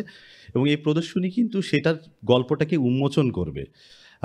এবং আপনারা আপনাদের অনেকগুলো গল্প বলছিলেন, মন খুলে কথা বলছিলেন, আমরা চাই আপনারা কথা বলুন। মানে প্রদর্শনী তো একটা স্থবির জিনিস, সেটাতে আপনারা প্রাণ দিবেন তখনই যখন এই প্রদর্শনীটাকে কেন্দ্র করে আপনারা আসলে আপনাদের বিপ্লবের গল্প বলবেন। বিপ্লবটা আপনার, বিপ্লবটা আমার, বিপ্লবটা আমাদের সকলের। এবং আমরা যেই বৈষম্য বিরোধী একটা বাংলাদেশ চাচ্ছিলাম, সেই রাস্তাটা কিন্তু অনেক লম্বা, তারপরে অনেক আশা জাগা নিয়ে, কারণ আমরা সবাই একসাথে রাজপথে ছিলাম এবং একবার না বারবার থেকেছি, ইতিহাস যা বলে। এবং আমরা আবারও দরকার হলে রাজপথে যাব, যদি আমাদের আসলে এই দেশটা সত্যি করে একটা বৈষম্যহীন একটা দেশ হিসেবে তৈরি করতে হয়। এবং সেখানে নারীদের অবদান নিয়ে আমি বিশেষ করে আর কিছু বলতেই চাই না, শ্রদ্ধা জ্ঞাপন ছাড়া। সেটা আমরা দেখেছি, সেটা চাক্ষুষ প্রমাণ আছে, সেটা নথি আছে, সেটা আপনারা প্রদর্শনীতে দেখতে পারবেন, সেটা আমাদের ইতিহাসের একটা দলিল। এই প্রদর্শনীতে কিছুক্ষণ আগে আপনারা শুনেছেন যে আর্কাইভ থাকছে। আর্কাইভ খুব ভারী একটা শব্দ, কিন্তু আমি বলবো যে আর্কাইভের বদলে এটাকে কিছুটা বলা যায় একটা কমিউনিটি আর্কাইভের মতো প্রদর্শনী, কারণ সবাই মিলে এই আর্কাইভটা তৈরি করছে। মানে বাংলাদেশ শিল্পকলা একাডেমি আয়োজকদের এক অংশ, কিন্তু আমি আসলে জুলাই রেভলিউশনারি অ্যালায়েন্স এবং এখানে private university national association of Bangladesh, এই দুজন কিন্তু আসলে মূল কাজটা করেছে গবেষক হিসেবে, পার্টনার হিসেবে। এবং তাদের সাথে আমরা আসলে কাজের একটা গতি দেওয়ার শুধুমাত্র চেষ্টা করেছি। প্রদর্শনীটা আপনার আমার সকলের, প্রদর্শনীটা আপনাদের। আমরা চেষ্টা করব এটা যাতে বাংলাদেশের বিভিন্ন জেলায় ঘুরে, এবং ওয়েবসাইটও হচ্ছে, আন্তর্জাতিক পরিসরে পৌঁছে যাচ্ছে। কিন্তু যে কথা বলছিলাম যে আর্কাইভ বললেই মানুষ বলে আর্কাইভ সংরক্ষণ, আর্কাইভ সংরক্ষণ, কিন্তু আমরা যে হারালাম, আমরা কি সেটাকে আর সংরক্ষণ করতে পারবো? তা তো পারবো না। যা এখনো পাইনি, যার জন্য আমাদের যে লড়াইটা, এগুলো আসলে আর্কাইভের গল্পের মধ্যে থাকে না। আর্কাইভ হয়তো আমাকে আবার ভাবায়, একটু উস্কে দেয়, কিন্তু মূল কাজটা করতে হবে আপনার আমার সকলের। আমি আশা রাখবো যে আমাদের এই প্রদর্শনীতে নিয়মিত আপনারা আসবেন এবং আমাদের অনেক ধরনের কথাবার্তা চলবে, আলোচনা চলবে, মুক্ত আলোচনা চলবে। এবং আমরা কিন্তু এই যে জুলাই বিপ্লব নিয়ে একটা জাদুঘর করছি, জাদুঘর তো রাষ্ট্রীয়ভাবে করা হচ্ছেই, কিন্তু মনে হয় যেন পাড়ায় পাড়ায় প্রতি জেলায় নিজেদের মতো করে জাদুঘর করা উচিত। কারণ এই জাদুঘরটা বারবার নিজেরা না দেখলে বোঝা যাবে না, মানে মাত্র 6 মাস আগে, কিন্তু তার কি ভয়াবহতা। এবং এই যে আমরা বলছি যে একটা ন্যারেটিভ সবসময় একটু এগিয়ে থাকে আর কিছু ন্যারেটিভ পিছিয়ে যায়, সেক্ষেত্রেও কিন্তু আমাদের লড়াইটা করে যেতে হবে। নারীর ভূমিকা নিয়ে আমি বিশেষ করে বলছি, কারণ আপনারা দেখেছেন সাম্প্রতিক সময়ে যে রাজনীতিবিদদের যখন এক গ্রুপ পোর্ট্রেট দেখেন, 1 2 বা 3 নারী খুঁজে পাওয়া খুব কঠিন হয়। এবং সেটা আমাদের জন্য কিন্তু খুবই শুধু লজ্জার না, সেটা আমার মনে হয় বিপ্লবকেও অসম্মান করা। এবং এই বিপ্লবের সম্মানার্থে বলছি, আমাদের পথ বহুদূর। আশা করি আমরা এই প্রদর্শনীতে আপনাদের একটা ছোট ভাবনার খোরাক দিতে পারবো, একটু আমরা আমাদের মতো করে শক্তি সঞ্চয় করতে পারবো। আর এর বেশি কিছু বলবো না, আপনারা অধীর আগ্রহে আছেন, আরও কিছু বক্তা কথা বলবেন। আমাদের এখানে একজন প্রধান অতিথিও আছেন, তিনি তার অভিজ্ঞতার কথা বলবেন। এরপরে আমরা সবাই মিলে নিচতলায় যাব, যে একসাথে প্রদর্শনীটা ঘুরে দেখব। সবাইকে ধন্যবাদ।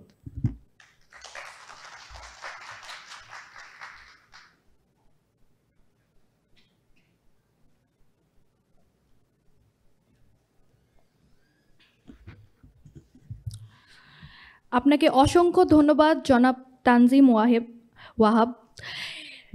এই মুহূর্তে প্রদর্শনী সম্পর্কে আরও বিস্তারিত জানানোর জন্য আমি মঞ্চে আহ্বান জানাচ্ছি জুলাই রেভলিউশনারি অ্যালায়েন্সের মুখপাত্র ফান্তাসির মাহমুদকে।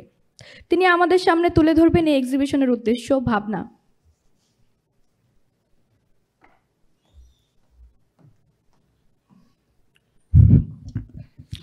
আসসালামু আলাইকুম সবাইকে।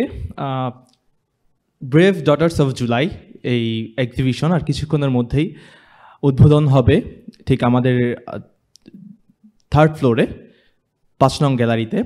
তো আসলে কেন এই আয়োজনটি আমরা আয়োজন করেছি সেটা বলার আগে একটু প্রেক্ষাপটটা বলি। আগে একটু জুলাই রেভলিউশনারি অ্যালায়েন্স সম্পর্কে বলি। আমরা জুলাই রেভলিউশনারি অ্যালায়েন্স কেন ফর্ম করেছিলাম? আমাদের কাছে আগস্ট পেরিয়ে যখন সেপ্টেম্বর এসেছিল আমরা ভেবেছি জুলাই মানুষ ভুলে যাবে, মানুষ জুলাই মনে রাখবে না, মানুষ আবার যারা ঘর থেকে বের হয়েছিল তারা আবার ঘরে ফিরে যাবে, তো আলটিমেটলি আমাদের বিপ্লব ব্যাহত হবে। তো সেই চিন্তা থেকে আমরা চিন্তা করলাম যে একটা অর্গানাইজেশন খুলি যারা শুধুমাত্র যে কোনো মূল্যে জুলাইকে রিলেভেন্ট রাখবে, জুলাই যাতে মানুষ ভুলে না যায়, জুলাই যাতে প্রত্যেকটা পদে পদে মানুষ জুলাইকে মনে রাখতে পারে। জুলাইকে মনে রাখলে আসলে কি হবে? একটা জিনিসই হবে, সেই ফ্যাসিবাদ বিরোধী শক্তি, যে শক্তির বিরুদ্ধে পুরো জাতি এক হয়েছিল। আমরা আসলে জাতি হিসেবে আমাদের মতবিরোধ প্রচণ্ড বেশি। এই যে একটা জায়গায় মানুষ মিল হয়েছিল, এটা হয়তোবা শতাব্দীতে একবার ঘটে। এই স্পিরিটটা আমাদের প্রয়োজন। আর সেই জন্য জুলাই রেভলিউশনারি অ্যালায়েন্স ফর্ম করা। সেই যে বলেছিলাম জুলাইকে আমাদের মনে রাখতে হবে, জুলাইকে কিছু কিছু মানুষ মনে রাখলেও এই বিপ্লবের পরে নারীদের কেউ মনে রাখেনি। অনেক জায়গায় অনেক প্রোগ্রাম হয়েছে, দেখেছি যে জুলাইয়ের নারীরা কোথায় হারালো, আসলেই কোথায় হারালো। আমি যদি নারীদের অবদান নিয়ে কিছু কথা বলতে চাই, আমি উত্তরায় আন্দোলন করেছি, আমি বেশিরভাগ মিছিলে সম্মুখভাগে দেখেছি নারীদেরই। যদি বলি 2 আগস্টের কথা, 2 আগস্ট এই জুলাই বিপ্লবের খুব গুরুত্বপূর্ণ একটি দিন। কারণ 2 আগস্টের আগ পর্যন্ত, সেই 20 জুলাই থেকে 2 আগস্ট পর্যন্ত স্বৈরাচার হাসিনা আন্দোলনকে অনেকটাই দমিয়ে ফেলেছিল। কিন্তু 2 তারিখ যখন উত্তরায় ছাত্রলীগ হামলা করলো, তারপর থেকেই আন্দোলনের মোড় ঘুরে গেল।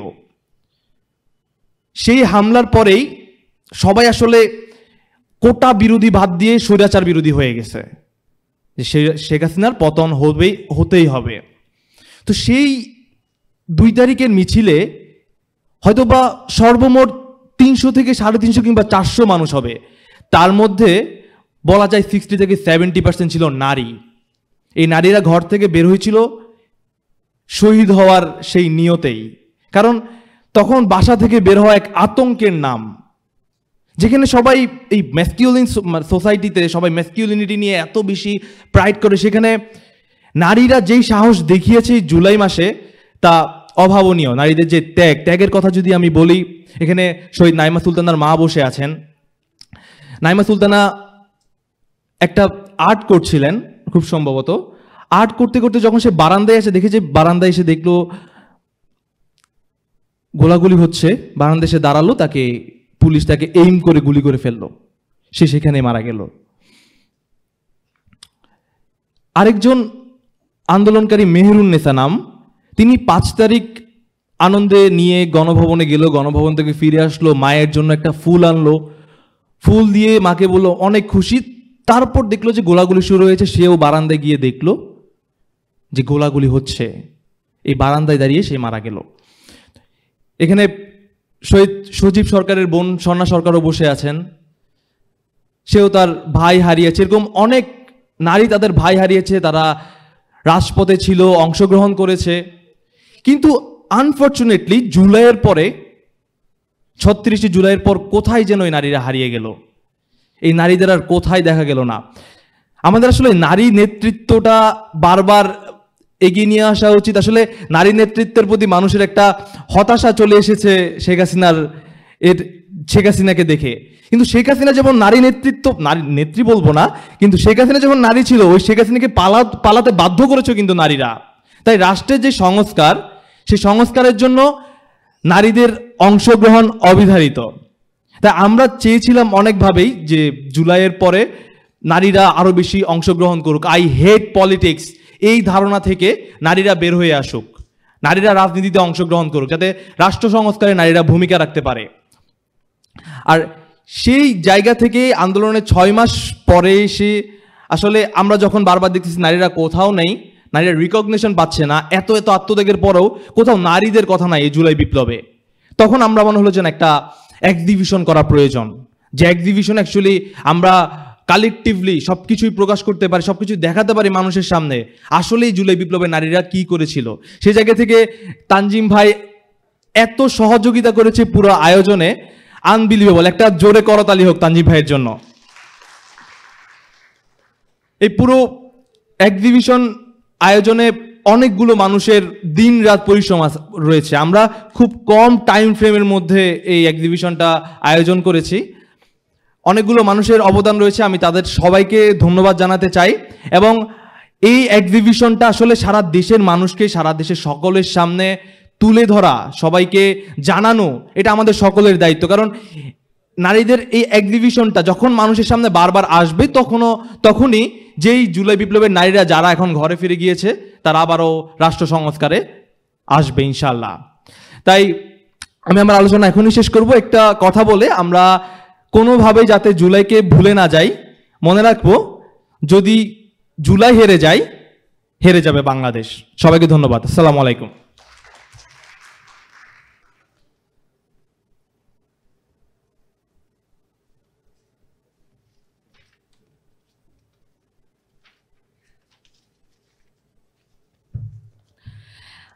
আমাদের মাঝে উপস্থিত আছেন সামান্তা শারমিন, মুখপাত্র জাতীয় নাগরিক কমিটি। আমি এই মুহূর্তে আমাদের মাঝে বক্তব্য প্রদানের জন্য তাকে আহ্বান জানাচ্ছি। সামান্তা শারমিন, মুখপাত্র জাতীয় নাগরিক কমিটি।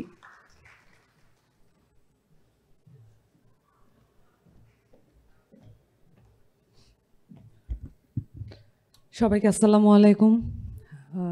আজকের এই অনুষ্ঠানটা আয়োজন করেছে পুনাপ এবং জুলাই রেভলিউশনারি অ্যালায়েন্স। তারা উভয়ই এই মুহূর্তে বাংলাদেশে খুবই জরুরি কিছু অনুষ্ঠানের আয়োজন করছে, জরুরি কিছু কর্মসূচি পালন করছে, যার সম্পর্কে আমি নিয়মিত অবগত থাকার চেষ্টা করছি। আমাদের আফটার দ্য অভ্যুত্থান, এই আপরাইজিংয়ের পরে আমাদের অনেক ধরনের অনুভূতি জমা হয়েছে এবং বিশেষ করে এই অনুভূতিগুলো সংস্কার কার্যক্রম এবং আমরা যে ধরনের আশা আকাঙ্ক্ষা বাজি রেখেছিলাম এটার সাথে সম্পর্কিত। সেখানে আমরা দেখতে পাচ্ছি যে আমাদের আশা আকাঙ্ক্ষা অনেক কিছুই পূরণ হচ্ছে না, এবং এটা বলতে কোনো দ্বিধা নেই যে এটা পূরণ করার জন্য যেই ধরনের কার্যক্রম মাঠ থেকে প্রয়োজন সেটা হয়তো আমরা যথেষ্ট করছি না। কিন্তু সেক্ষেত্রে আমরা এটাও দেখেছি যে অভ্যুত্থানের যেই পয়েন্টগুলো ছিল, যেই জোনগুলো ছিল, যেমন উত্তরা, যাত্রাবাড়ি, মিরপুর, এই ধরনের অঞ্চলে ছোট ছোট করে আমাদের তরুণরা কিছু কিছু গ্রুপ করেছেন, বিভিন্ন ধরনের নাম দিয়ে সেগুলো পরিচালনা করছেন। বিশেষত সেই গ্রুপগুলো পরিচালিত হচ্ছে অভ্যুত্থানের শহীদ এবং আহত যারা আছেন এবং শহীদ পরিবারদের দেখাশোনা করার ক্ষেত্রে এই গ্রুপগুলো কাজ করছে। এবং আমি কিছু গ্রুপের কথা জানি যারা যেই গ্রুপগুলো আসলে পুরোপুরি নারী দ্বারা পরিচালিত, এবং তারা শহীদদের তথ্য সংগ্রহ করেছেন প্রথম কয়েক মাস, এবং সেই তথ্যগুলো সরকারের কাছে পাঠানোর জন্য তারা কাজ করেছেন। এবং জাহাঙ্গীরনগর বিশ্ববিদ্যালয়ে এরকম একটি গ্রুপ আছে, রেড জুলাই নামে, সেখানে মনিকা ইয়াসমিনও আছেন। তো এরকম নারীদের দ্বারা পরিচালিত এবং মেয়েরা এই জায়গাটাতে খুবই সফট হার্টেডলি কাজ করেছে, এবং সেটা অস্বীকার করার কোনো উপায় নেই। এবং এটাকে আমাদেরকে মনে রাখতে হবে, কারণ তাদের যেই অ্যাসপিরেশন ছিল, তারা আপরাইজিংয়ে যেই অ্যাসপিরেশন থেকে জয়েন করেছিল, সেই অ্যাসপিরেশনটা আসলে সেই দগদগে ঘাটা আসলে রয়ে গিয়েছিল, কিন্তু সেটাকে হিল করার, সেটাকে যত্ন নেওয়ার কোনো উপায় ছিল না। কারণ একটা বিপ্লবোত্তর বাংলাদেশে আমরা সকলেই ব্যস্ত ছিলাম কিভাবে সরকার চলবে, আইন শৃঙ্খলা পরিস্থিতি কিভাবে উন্নত হবে সেটা নিয়ে। কিন্তু শহীদ পরিবারের যেই ধরনের তারা পরিস্থিতির মধ্য দিয়ে যাচ্ছেন এবং যেই ধরনের অনুভূতি তাদের হচ্ছে, যেই ধরনের অবহেলার মধ্যে দিয়ে তারা যাচ্ছিলেন, সেই জায়গাটাকে টেক কেয়ার করেছে আসলে মেয়েরা। 3টা স্টেপে আমি দেখতে চাইবো যে এই অভ্যুত্থানে আসলে নারীদের যে ভূমিকা, সেটা 3টা ভাগে আসলে যদি দেখি তাহলে পুরো পিকচারটা আসলে বোঝা যাবে। যেমন শুরু হয়েছিল কোটা সংস্কার থেকে, এবং কোটা সংস্কার মুভমেন্টে নারীদের প্রথম অংশগ্রহণে যেটা জায়গাটা আমি খুবই ভাইটাল রোল হিসেবে দেখতে চাই, সেটা হচ্ছে নারীরা কোটার বিরোধিতা করেছে। এবং এমনও আমার বক্তব্য শুনেছি যে আমার প্রয়োজন নাই কোটার, তারপরও আপনি মুক্তিযোদ্ধা কোটার বাদ দেন। কারণ সেই সময় এমন একটা সিচুয়েশন ছিল যে যদি কোটা বাদ দেওয়া হয় তাহলে কোন কোটা বাদ দেওয়া হবে, এই ধরনের একটা টালবাহানা চলছিল। কিন্তু নারীরা সেই জায়গা থেকে নিজেদের জায়গাটা ছেড়ে দিয়ে অনেক কষ্ট করে এক একটা জায়গায় পৌঁছাতে হয়, অনেক কষ্ট করে একটা ইউনিভার্সিটিতে একটা চাকরি ক্ষেত্রে পৌঁছাতে হয়, এটা জানা সত্ত্বেও, সেই বাস্তবতা থাকা সত্ত্বেও তারা যে সেই নিজেদের যেই জায়গাটা ছেড়ে দিয়ে, এটাও একটা ত্যাগের মধ্যেই পড়ে বলে আমি মনে করি, যে এটা আমরা আসলে ওভাবে নোটিস করছি না। তো এটা উল্লেখ করা প্রয়োজন যে ওই জায়গাটা ছেড়ে দিয়ে তারাও বলেছে যে কোটা প্রয়োজন নাই, তারপরে মুক্তিযোদ্ধা কোটা বাদ দেওয়া হোক বা এটাকে সংবেদনশীল জায়গায় নিয়ে যাওয়া হোক। কিন্তু এটার পরে আবার আমরা দেখেছি যে আরেকটা মাত্রায় এটাকে নিয়ে যেতে, বিশেষ করে প্রাইভেট ইউনিভার্সিটি। আমাদের এই কিছুদিন আগেও জাতীয় নাগরিক কমিটির আয়োজনে একটি প্রাইভেট ইউনিভার্সিটিদের যারা আন্দোলনকারী ছিলেন তাদেরও অনেক ধরনের হতাশা আছে, অনেক ধরনের দূরত্ব তৈরি হয়েছে। তাদেরকে একত্রিতকরণের জন্য এবং তাদের কথাটা শোনার জন্য আমাদের কথাটাও মানে আমরা তাদেরকে নিয়ে কি ভাবছি সেই ভাবনাটা পরিষ্কার করার জন্যই তাদেরকে নিয়ে আমরা একটা অনুষ্ঠান আয়োজন করেছিলাম। সেখানে তারা ভাবনাটা বলেছেন, কিন্তু সেখানেও নারী শিক্ষার্থীদের পার্টিসিপেশন যথেষ্টই কম ছিল, চোখে লাগার মতো। সেটাও আমরা এই প্রাইভেট ইউনিভার্সিটির সাথে দূরত্ব, সেই সাথে প্রাইভেট ইউনিভার্সিটির নারীদের সাথে দূরত্ব তৈরি হয়েছে, সেটাও আমাদেরকে লক্ষ্য রাখতে হবে। এবং প্রাইভেট ইউনিভার্সিটি সহ প্রাইভেট ইউনিভার্সিটির নারীরা যেইভাবে রাস্তায় নেমে এসেছে সেইটা, এবং রাস্তায় নেমে এসে আসলে তারা কি ভূমিকা নিয়েছিল, যেটাকে মুখ্য করে তোলা হয় সেটা হচ্ছে নারীদের অংশগ্রহণ এই অর্থে যে পানি খাওয়ানো এবং হচ্ছে খাবার খাওয়ানো, আশ্রয় দেওয়া। কিন্তু এটা তো অবশ্যই গুরুত্বপূর্ণ, যুদ্ধের সকল ফ্রন্টই গুরুত্বপূর্ণ, কিন্তু এই অভ্যুত্থানে নারীদেরকে আমরা একদম ফ্রন্টলাইনার হিসেবে পেয়েছি, একদম যোদ্ধা হিসেবে পেয়েছি। শুধুমাত্র তাদের যদি প্রপার ট্রেনিং থাকতো 3 দিনও টিকতে পারতো না এই সরকার। এবং এই প্রপার ট্রেনিংয়ের যেই জায়গাটা বলেছি এবং সেটার ব্যাখ্যাটা আমি আরেকটু পরে আসবো, কেন প্রপার ট্রেনিংটা এখন প্রয়োজন, এখনও যেটা প্রাসঙ্গিক সেটা আরেকটু পরে আসছি। পরবর্তীতে যখন আমরা দেখলাম যে নারীদের এই যে ফেজটা, প্রথম ফেজটা যখন দেখলাম যে কোটাও তারা চাচ্ছেন না, তারা এটাও ত্যাগ করছেন। দ্বিতীয় ফেজে আমরা দেখলাম তারা একদম মূল যোদ্ধার ভূমিকায় আবর্তিত হচ্ছেন। এবং পরবর্তীতে যখন আপরাইজিং কমপ্লিট এবং হাসিনা উৎখাত হয়েছে, তারপরে আমরা দেখলাম যে অভ্যুত্থানের শহীদ এবং আহত পরিবারের টেক কেয়ার করা এবং তাদের খোঁজ খবর নেওয়া, সেই লিস্টিংগুলো করা অত্যন্ত কেয়ারের সাথে। কারণ তাদের যে মর্মবেদনা হয়তো এইভাবে আলাদা করে বলতে চাই না, কিন্তু তারপরও হয়তো যারা পুরুষ আছেন সোসাইটির এবং রাজনীতির কাছাকাছি তারা হয়তো চিন্তা করেছেন যে এখনই সময়, তারা প্র্যাকটিক্যাল প্র্যাগমেটিক অনেক কিছু নাম বলা যাবে, কিন্তু তারা হয়তো এইভাবে চিন্তা করেছেন। কিন্তু আমি নিজে দেখেছি যে এইখানে আপরাইজিংয়ের মধ্যে অংশ নেওয়া নারীদের আসলে কি পরিমাণ মর্মবেদনা হয়েছে, এবং সেই জায়গাটা প্রশমিত করার জন্য, হয়তো হিল করার জন্য, হয়তো একটা ক্লোজার পাওয়ার জন্য তারা এই পরিবারগুলোর সাথে মিশেছেন, এই পরিবারগুলো দেখাশোনা করেছেন, তাদের লিস্টিং করেছেন, তাদের জুলাই ফাউন্ডেশনের সাথে তাদের যোগাযোগটা করিয়ে দেওয়ার জন্য অক্লান্ত পরিশ্রম করেছেন। এই যে 3টা ভাগে এই যে এখনো পর্যন্ত তাদের কন্টিনিউয়াস অবদানটা আমরা দেখছি, এটাকে অ্যাকনলেজ করার উপায় কি? আমরা যেটা মিসিং দেখছি যে এখানে যারা আসলে সিরিয়াসলি এফেক্টেড তাদেরকে আমরা ঠিকভাবে টেক কেয়ার করতে পারছি কিনা, এই বিশেষ করে এই ধরনের আয়োজনে। এটা সমালোচনা হিসেবে আমরা করব না, কিন্তু আমরা আসলে সামনের দিনের পাথেয় হিসেবে দেখব। যেমন আদ্রিতা আছেন এবং এখানে একজন শহীদের মা আছেন, নারী শহীদের মা আছেন, তাদেরকে আমরা চাইবো যে তারা যাতে মঞ্চে উপবিষ্ট হোক। আমরা পিছনের সারিতে বসবো, আমরা যে কোনো জায়গায় বসে আমরা আমাদের কথাটা তার সাথে শেয়ার করতে পারলে, আমাদের অবস্থানটা যদি তার কাছে ক্লিয়ার করতে পারি, আমরা ধন্য হব। কিন্তু তাদেরকে আমরা চাইবো যে তারা মঞ্চে উপবিষ্ট হবেন। আমাদের এই এখন থেকে আসলে এই ধরনের রাজনৈতিক সংস্কৃতি পরিবর্তন করতে হবে, নতুবা এখানে মুক্তিযুদ্ধের পরে যে ধরনের কালচার আমরা দেখেছি, যে মুক্তিযুদ্ধকে একত্রীকরণ করে একটা জায়গায় বন্দি করে ফেলা এবং সেটা একটা দলের নামে প্রচারিত করা, আওয়ামী লীগ পুরো মুক্তিযুদ্ধকে যেভাবে গ্রাস করে নিয়েছে, সেটা আমরা অভ্যুত্থানের ক্ষেত্রে চাই না। আমরা চাই অভ্যুত্থান প্রত্যেকটা পাড়া মহল্লায় প্রত্যেকটা মানুষের কাছে ছড়িয়ে যাক এবং প্রত্যেকটা মানুষ অভ্যুত্থানকে মনে রাখুক তার নিজের মতো করে এবং সেই কথাগুলো বলতে পারুক। হয়তো সেটা অনেক বেশি অ্যাম্বিশিয়াস প্রজেক্ট হয়ে যাচ্ছে, কিন্তু আমরা আসলে এই প্রজেক্টের জায়গা থেকে আমরা কিন্তু পুনাপকেও পাচ্ছি, আমরা জুলাই রেভলিউশনারি অ্যালায়েন্সকেও পাচ্ছি, এবং অসংখ্য লড়াকু 24, রেড জুলাই, এরকম অসংখ্য সংগঠন এখানে গড়ে উঠেছে। এই সংগঠনগুলোকে আমরা পাচ্ছি এবং তাদেরকে আসলে আমরা ধারণ করতে পারতে চাই।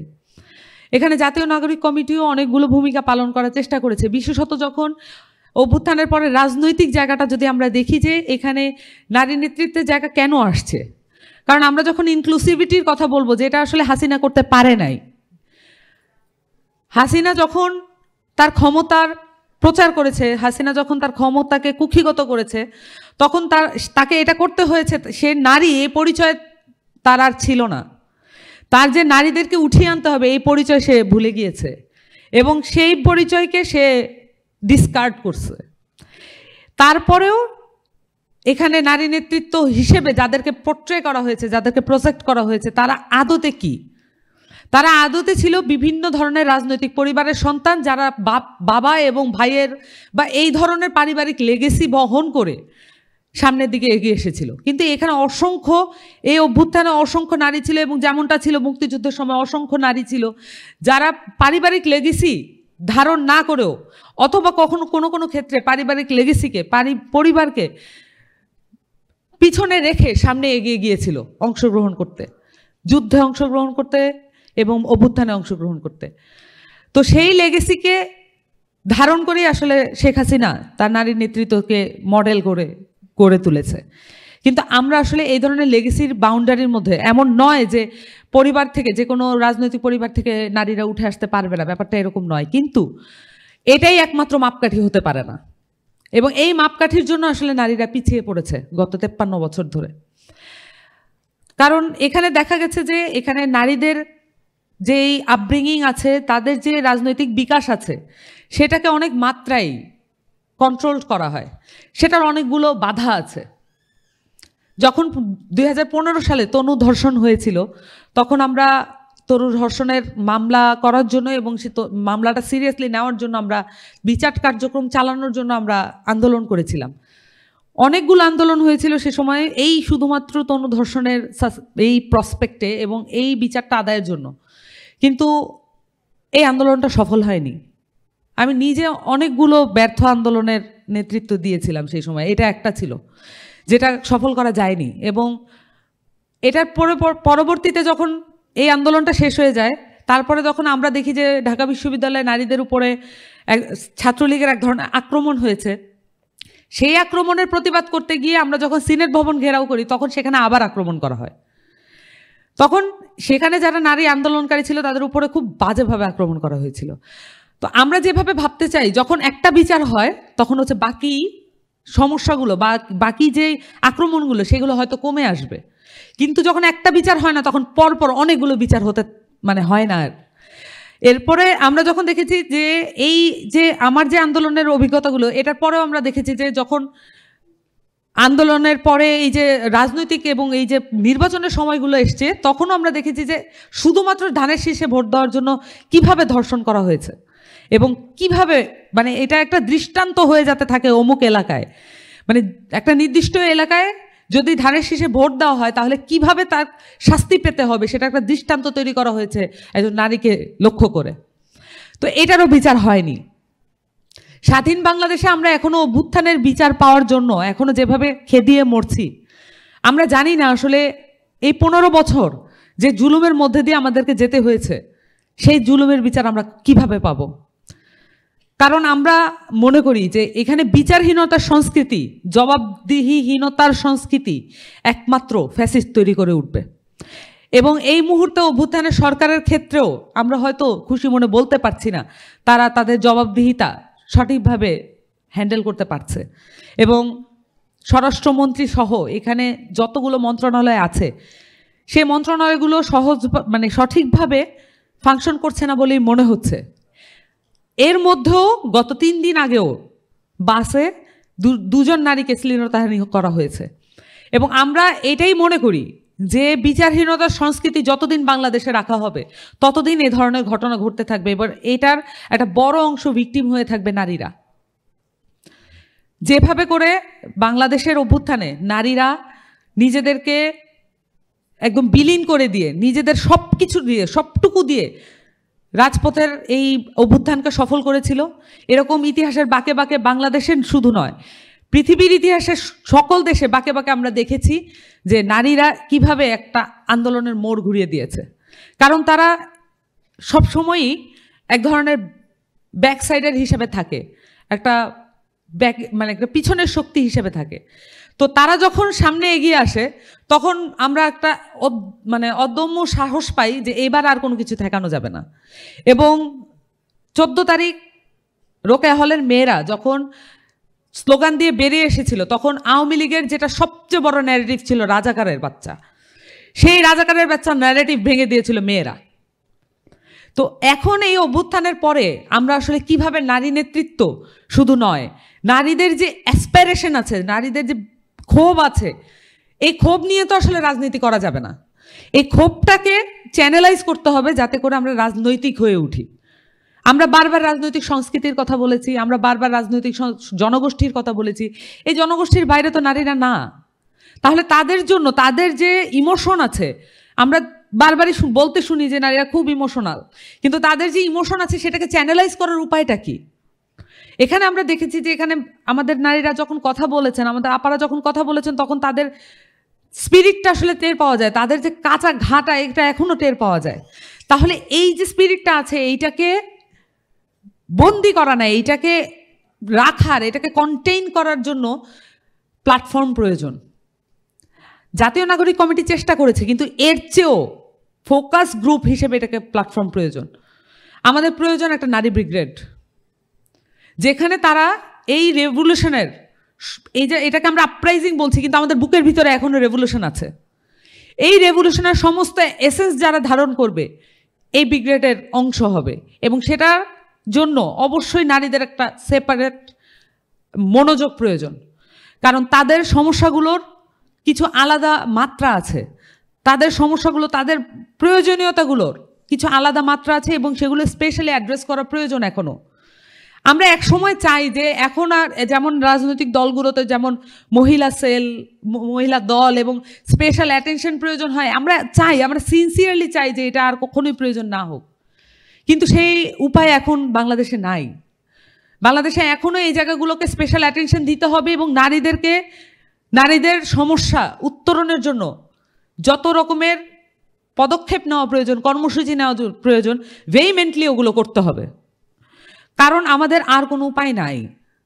আমরা যদি নারীদেরকে এখনও তাদের জায়গা থেকে, তাদের অ্যাসপিরেশনের জায়গা থেকে, তাদের ত্যাগের জায়গা থেকে কালেক্ট করতে না পারি, তাদেরকে যদি কন্টেইন করতে না পারি, তাহলে আমাদের সামনে খুব বড় বিপদ আছে। কারণ এইটা একটা বড় জনগোষ্ঠীর একটা বড় অংশকে আমাদের কাছ থেকে এক্সক্লুড করে রেখেছে। আমাদের অবশ্যই এই জায়গাগুলো, আমি অনেকগুলো বিষয় বললাম, এবং আমরা মনে করি যে নারীদেরকে রাজনৈতিক হয়ে ওঠার পেছনে আমি শুধু নেতৃত্বের জায়গায় বলবো না, কারণ এখানে একটা বিপদে আমরা পড়েছি। যখনই আমরা বলেছি নারী নেতৃত্ব লাগবে, তখন একটা টোকেনিজম শুরু হয়েছে। কোনো একটা প্যানেল হলে একজন নারীকে ওখানে বসিয়ে দেওয়া। আমরা এটাও এখন আর দেখছি না যে এটা যোগ্যতার ভিত্তিতে না, এটা কোন এটা যোগ্যতার ভিত্তিতে যদি না হয় তাহলে কেন? তাহলে মেয়েদেরকে আসলে যোগ্য হয়ে উঠতে হবে। আমাদের পুরো জনগোষ্ঠী কেন্দ্রিক যেমন রাজনৈতিক হয়ে ওঠার ব্যাপার আছে, প্রত্যেকটি ব্যক্তি কেন্দ্রিক এখানে রাজনৈতিক হয়ে ওঠার ব্যাপার আছে। অভ্যুত্থান যদি 1 বছর 2 বছর পরে সবাই ভুলে যেতে শুরু করে, আমাদের কি তাহলে আর রাজনৈতিক হওয়ার প্রয়োজন থাকবে না? আমাদের কি আর রেভলিউশন করার প্রয়োজন থাকবে না? আদ্রিতা যেভাবে কথা বলছিলেন, তার যে বুকের কষ্টটা, আমি তো জানি যে উনি আবার নামবেন, যদি আবার বাংলাদেশের উপরে অ্যাটাক হয় উনি আবার নামবেন, উনি কেয়ার করবেন না।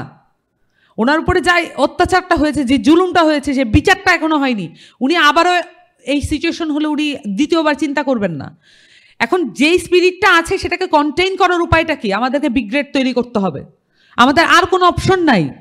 এই বাংলাদেশের যত রাজনৈতিক পরিক্রমা আছে, যত রাজনৈতিক লড়াই আছে, সেটা তো 47 সাল থেকে চলছে, সেটা তো শেষ হয় নাই, এবং সেটা শেষ হবেও না। কারণ আমাদের সামনে অনেক বড় লড়াই আছে। আমাদেরকে ওয়েস্ট ব্যাংক করে রাখা হয়েছে, আমাদেরকে গাজা করে রাখা হয়েছে। এটা যদি আমরা মনে রাখতে পারি আমাদের জন্য সুবিধা হবে। গাজার নারীদের অবস্থা যদি আমরা এখন দেখি, প্রত্যেক দিন অন্তত 10, 20, 100 জন প্রেগনেন্ট মহিলা ওনারা বাচ্চা জন্ম দিচ্ছেন। কি একটা অবস্থার মধ্যে তারা দিন অতিবাহিত করছেন। আমাদের দেশটা একটি গাজা হয়ে রয়েছে, এটা ওয়েস্ট ব্যাংক, এটা প্যালেস্তাইন। আমরা এটা যত ভালোভাবে এটা মাথায় গেঁথে রাখতে পারবো তত ভালো আমাদের জন্য। এবং সেখানে গাজায় যেভাবে নারীরা ফাইট দিচ্ছেন সেটা আমাদেরকে করতে পারতে হবে। এবং আমাদেরকে এই দীর্ঘ লড়াই, এই যাত্রার যে একটা মাইল ফলক 24, সেটাকে যতভাবে মনে রাখা যায়, যত প্ল্যাটফর্মের মাধ্যমে মনে রাখা যায়, সেই কাজগুলো আমাদের করতে হবে। আমাদের সামনে অনেক লড়াই বাকি আছে, আমাদের সামনে অনেক কাজ বাকি আছে। আপনাদের সকলকে এই ধরনের যে কর্মসূচি, এ ধরনের কর্মসূচিতে আপনারা আপনাদের বলিষ্ঠতা নিয়ে, আপনাদের সমস্ত কিছু দিয়ে আপনারা করবেন। যতই মানুষ কম থাকুক, যতই জিনিসটা আপনাদের হয়তো পছন্দসই হবে না, কিন্তু করতে থাকি আমরা। এক সময় না এক সময় আমরা দাঁড়া করাতে পারবো এই প্ল্যাটফর্মগুলো। এক সময় না এক সময় আমরা 24কে স্ট্যাবলিশ করতে পারবো প্রত্যেকটা মানুষের মনে। কারণ আপনারা মনে রাখবেন, 24কে নষ্ট করে ফেলার, খেয়ে ফেলার একটা প্রচেষ্টা করা হচ্ছে। এখানে যারা অনেকে দায়িত্বশীল আছেন তারাও হয়তো এটা চেষ্টা করছেন, অনেকের নাম এসছে এই মঞ্চে, তাদেরকে আরও দায়িত্বশীল হতে হবে। এবং সেই সাথে আমাদের প্রত্যেকেরই সেই দায়িত্ব আছে, কারণ আমরা আমাদের দায়িত্ব কারো ঘাড়ের উপর চাপিয়ে দেব না। কারণ আমরা যদি দায়টা চাপিয়ে দিই, আমাদের দায়িত্ব অন্য কারো উপর চাপিয়ে দিই, সে সেটাকে ভুলণ্ঠিত করবে। আমরা সেটা করব না। আমাদের নিজেদের দায় আমরা নিজেরাই কাঁধে তুলে নিব।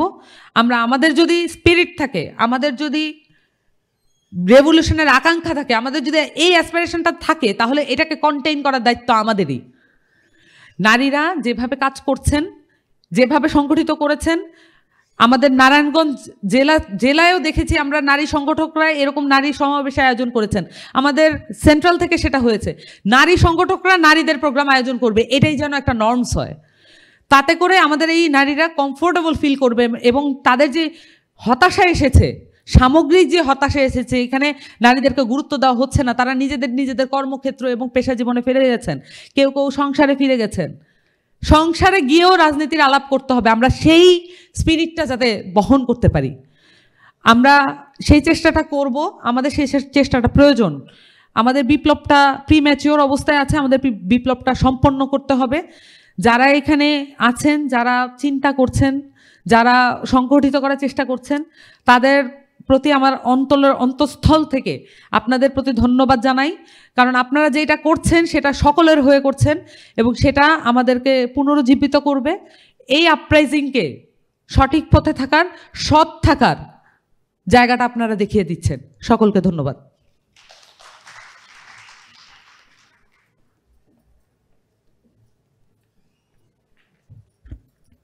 ধন্যবাদ সামান্তা শারমিন, এত ব্যস্ততার মাঝেও আমাদের সাথে যুক্ত হয়ে আপনার মূল্যবান বক্তব্য প্রদানের জন্য আপনাকে আরও একবার ধন্যবাদ জানাই। একজন মা শুধু সন্তানের জন্ম দেন না, বরং তিনি জন্ম দেন সাহসের, আত্মত্যাগের এবং অগ্রগতির এক নতুন ইতিহাসের। আজ আমরা এমনই এক মাকে মঞ্চে আহ্বান জানাবো, যিনি শুধু একজন সন্তান হারাননি, বরং আমাদের জন্য এক অনন্ত শক্তির প্রতীক হয়ে দাঁড়িয়েছেন। আজকের এই প্রদর্শনীর উদ্বোধন হবে এক বীরের হাত ধরে। তবে সেই বীর আজকে আমাদের মাঝে নেই, কিন্তু তার শেকড়, তার আত্মা, তার চেতনা আজ এখানে উপস্থিত। আজ আমরা শ্রদ্ধা জানাবো সেই মাকে, যার সন্তান এই দেশের স্বাধীনতার জন্য, ফ্যাসিবাদের বিরুদ্ধে, গণতন্ত্রের জন্য সর্বোচ্চ আত্মত্যাগ করেছেন। আমি শ্রদ্ধা ও ভালোবাসার সঙ্গে মঞ্চে আহ্বান জানাচ্ছি শহীদ নাইমা সুলতানার গর্বিত জননী, যার হাত ধরেই আনুষ্ঠানিকভাবে এই প্রদর্শনীর দ্বার উন্মোচন হবে। আমি মঞ্চে আহ্বান জানাচ্ছি আইনুন নাহার, শহীদ নাইমা সুলতানার মা।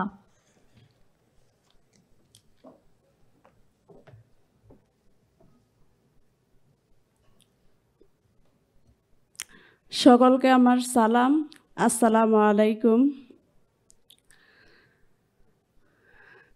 আমি শহীদ নাইমা সুলতানার মা। এখন থেকে এটাই আমার পরিচয়, আমি শহীদ নাইমা সুলতানার মা। নাইমার বাবা গোলাম মোস্তফা। আমি চাঁদপুর মতলবে আমার বাড়ি। ঢাকায় উন্নত পড়ালেখার জন্য এবং তার স্বপ্ন পূরণ করার জন্য আমি গ্রাম ছেড়ে শহরে আসি, রাজধানী ঢাকায়। সেই ঢাকায় আমার মেয়ের জন্য কাল হয়ে দাঁড়ালো। আমার নাইমা অত্যন্ত মেধাবী ছিল। প্লে থেকে রুল 1 চালিয়ে আসছে 8ম শ্রেণী পর্যন্ত চাঁদপুরে। 2022-এ উত্তরার মাইলস্টোন কলেজে তার উন্নত শিক্ষা এবং স্বপ্ন পূরণ করার জন্য আমি মাইলস্টোন কলেজে 8ম শ্রেণীতে ভর্তি করাই। এখানেও সে প্রত্যেক পরীক্ষায় তার মেধার পরিচয় দিয়ে যাচ্ছিল। এবছর নাইমা এসএসসি পরীক্ষার্থী ছিল। নাইমা খুবই হাসিখুশি, ধার্মিক, মা বাবার বাধ্যগত সন্তান, ছিল অনেক স্বপ্ন আর শখ, অন্যায়ের বিরুদ্ধে প্রতিবাদী মনোভাব। ছোটবেলা থেকেই মন্দকে মন্দ, ভালোকে ভালো বলতে জানত। জুলাইয়ের বিপ্লবে এমনই এক প্রতিবাদী ছবি ছড়িয়ে পড়ে নাইমার। নাইমা খুব সুন্দর ড্রয়িং করতে পারতো বলে খুব শখ ছিল নাইমার এসএসসি পরীক্ষার পর গ্রাফিক্স ডিজাইনার শিখবে। আর স্বপ্ন ছিল নাইমার ডাক্তার হওয়া। নাইমার বাবা হোমিওপ্যাথিক ডাক্তার। নাইমার ছোটবেলা থেকে ইচ্ছা হয় নাইমার ডাক্তার হবে।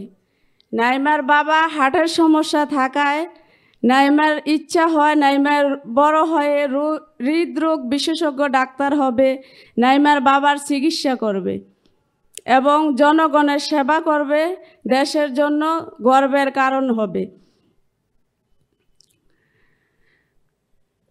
জুলাইয়ের কোঠা আন্দোলন যখন শুরু হয় এবং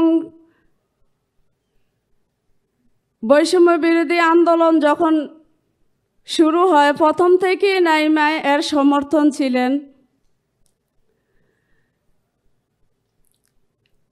সারা দেশে যখন এই আন্দোলন ছড়িয়ে পড়ে এবং পরে উত্তরায় যখন আন্দোলন শুরু হয়, নাইমা শুরু থেকে আমার কাছে বারবার অনুমতি চাইতে থাকে, মা আমি আন্দোলনে যাব।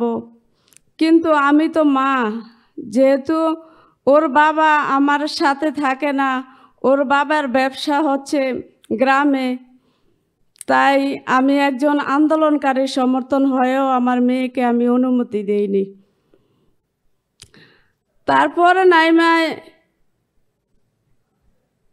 বন্ধুদেরকে বিভিন্নভাবে উৎসাহিত করে আন্দোলনে যাওয়ার জন্য এবং গ্রুপে গ্রুপে শেয়ার করে যে আমাদের 6 নম্বর সেক্টরে ডিমার্স কোচিং সেন্টার আছে, আপনারা যারা যারা আন্দোলনে আসবেন তাদের জন্য পানির ব্যবস্থা, বিস্কিট এবং খাবার স্যালাইন, বেন্টিস এগুলির ব্যবস্থা করা আছে, আপনারা যাদের প্রয়োজন হয় আপনারা ওখানে যাবেন। এগুলি নাইমা গ্রুপে গ্রুপে শেয়ার করতো এবং বন্ধুদেরকে বলতো, আবার শিক্ষকদেরকেও বলতো যে আমরা আন্দোলনে যাই, স্কুল থেকে যদি আন্দোলনে যেতে পারি তাহলে আমরা আন্দোলনে যেতে পারবো। কিন্তু তখন শিক্ষার্থীদের তেমন আগ্রহ ছিল না, তাই নাইমা শত চেষ্টা করেও আন্দোলনে অংশগ্রহণ করতে পারেনি। তারপরেও নাইমা বসে থাকে না। নাইমা কোনো রকমের প্রাতিষ্ঠানিক শিক্ষা ছাড়াই যে কোনো ছবি এক দেখাতেই আঁকতে পারত। জুলাই বিপ্লবের এমনই এক প্রতিবাদী ছবি ছড়িয়ে পড়ে নাইমার নেট দুনিয়ায়, যা সামাজিক যোগাযোগ মাধ্যমে ভাইরাল হয়।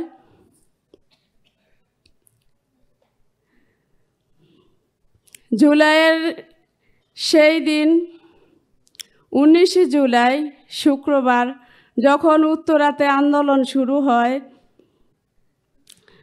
নাইমা তখনও বিকাল 5টার দিকে নাইমা ড্রয়িং করতেছিল। 5:37-এর সময় নাইমা আমাকে বলতেছে যে মা বারান্দায় কিছু কাপড় আছে, আমি কাপড়গুলি আনতে যাই। নাইমার ইচ্ছা আমার মনে হয় নাইমা শুনতে পাইছে ওই যে বাইরে যখন উত্তরা আধুনিক মেডিকেল কলেজে পুলিশ যখন ছাত্রদের ধাওয়া দেয় তখন ছাত্ররা আমাদের বাসার নিচে অবস্থান করে রাস্তায়। ঠিক তখনই নাইমা বারান্দা যায়। নাইমাকে পুলিশ 4 তলার বাসায় টার্গেট করে নাইমাকে গুলিটা করে। সাথে সাথে নাইমা মেঝেতে লুটিয়ে পড়ে। আমার চোখের সামনে আমার মেয়েটা কোনো কথাই বলতে পারে না। আমি দেখি আমার মেয়ের মাথার রক্ত আর মগজ বেরিয়ে আসছে। সাথে সাথে তখনই আমার প্রতিবেশী এবং বৈষম্য বিরোধী ছাত্র আন্দোলনের ছাত্ররা আমার বাসায় যায়। কেউ লিফট দাঁড় করিয়ে রাখে, কেউ রিক্সা দাঁড় করিয়ে রাখে। এইভাবে তড়িঘড়ি করে নাইমাকে উত্তরা আধুনিক মেডিকেল কলেজে নিয়ে যায় জরুরি বিভাগে। ডাক্তার নাইমার অবস্থা খারাপ দেখে নাইমাকে আইসিইউতে পাঠায়। কিন্তু আমি তখনও বুঝতে পারি নাই যে আমার মেয়ের কিছু একটা হবে। আমি বুঝতে পারছি যে যে আমার মনে হয় ভাগ্য ভালো, আইসিইউটা যেহেতু খালি পাইছি এত রুগীর ভিতরে, আমার মেয়েটা মনে হয় এবার বাঁচা সম্ভব। কিন্তু দুঃখজনক কিছুক্ষণ পর ডাক্তার নাইমাকে মৃত ঘোষণা করেন এবং শহীদের মর্যাদা দেন। তারপরে নাইমাকে আমরা চাঁদপুরে নিয়ে যাব। ওর চাচু থাকে কুমিল্লা 2 জন, আর 2 জন থাকে, একজন থাকে ঢাকা, একজন থাকে হাজীগঞ্জ। ওর বাবাকে আমি খবর দিতে পারি নাই, কারণ ওর বাবার হার্টের রুগী। ওর চাচুকে খবর দিছি, ওর মামাকে খবর দিছি। তখন এক মামা 2 চাচু ওর বাবার কাছে যায়, আর 2 চাচু এক মামা ঢাকার উদ্দেশ্যে রওনা দেয়। কুমিল্লা কোথাও অ্যাম্বুলেন্স পায় নাই। কোনো রকমে মন হসপিটাল থেকে একটা অ্যাম্বুলেন্স জোগাড় করে 20,000 টাকা ভাড়া করে ওর ছোট চাচু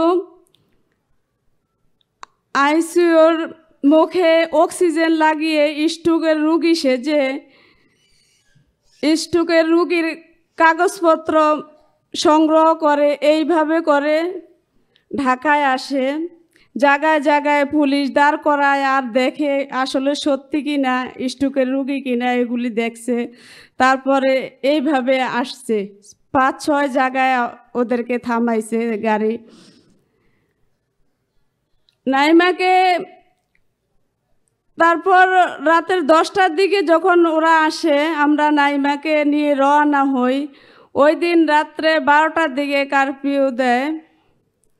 যাওয়ার সময়ও পথে পথে 5-6 জায়গায় আমাদের গাড়ি থামতে হয় এবং ওরা গ্লাস খুলে খুলে দেখে আসলে কে বা কারা। তো তারপর দেখে নাইমায় গুলি খাওয়া, তারপর আমাদের ছেড়ে দেয়। এইভাবে করে আমরা গ্রামের বাড়িতে যাই। তারপরের দিন নাইমার জানাজা সম্পন্ন হয়। নাইমার আত্মার মাগফিরাত কামনা করি। আমি দেশবাসী সবার কাছে দোয়া চাই নাইমার জন্য। নাইমার এই আত্মত্যাগ দেশের মানুষের জন্য কল্যাণ বয়ে আনুক। দেশ হতে সকল ধরনের বৈষম্য দূর হোক। এই বলে আমি শেষ করছি। আসসালামু আলাইকুম।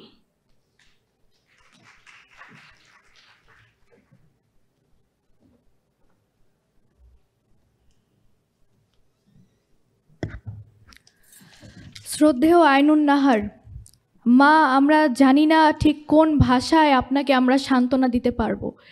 শুধু এতটুকুই বলতে পারি, আপনি একজন রত্নগর্ভা। আপনার নাইমা সেই সাহসী নক্ষত্র, পৃথিবী যাকে একবার হারায় তাকে আর পায় না। আমরা নাইমার আত্মার মাগফিরাত কামনা করি। অনুষ্ঠানের এই পর্যায়ে আমরা আমাদের সম্মানিত অতিথিবৃন্দদের ফুল এবং উপহারের মাধ্যমে সম্মান প্রদর্শন করব। আমি অতিথিবৃন্দদের ফুল এবং উপহারের মাধ্যমে সম্মান প্রদর্শনের জন্য পুনাবের নারী সদস্যদের মঞ্চে আহ্বান জানাচ্ছি।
আমরা ইতিমধ্যে অনুষ্ঠানের একদম শেষ পর্যায়ে চলে এসেছি।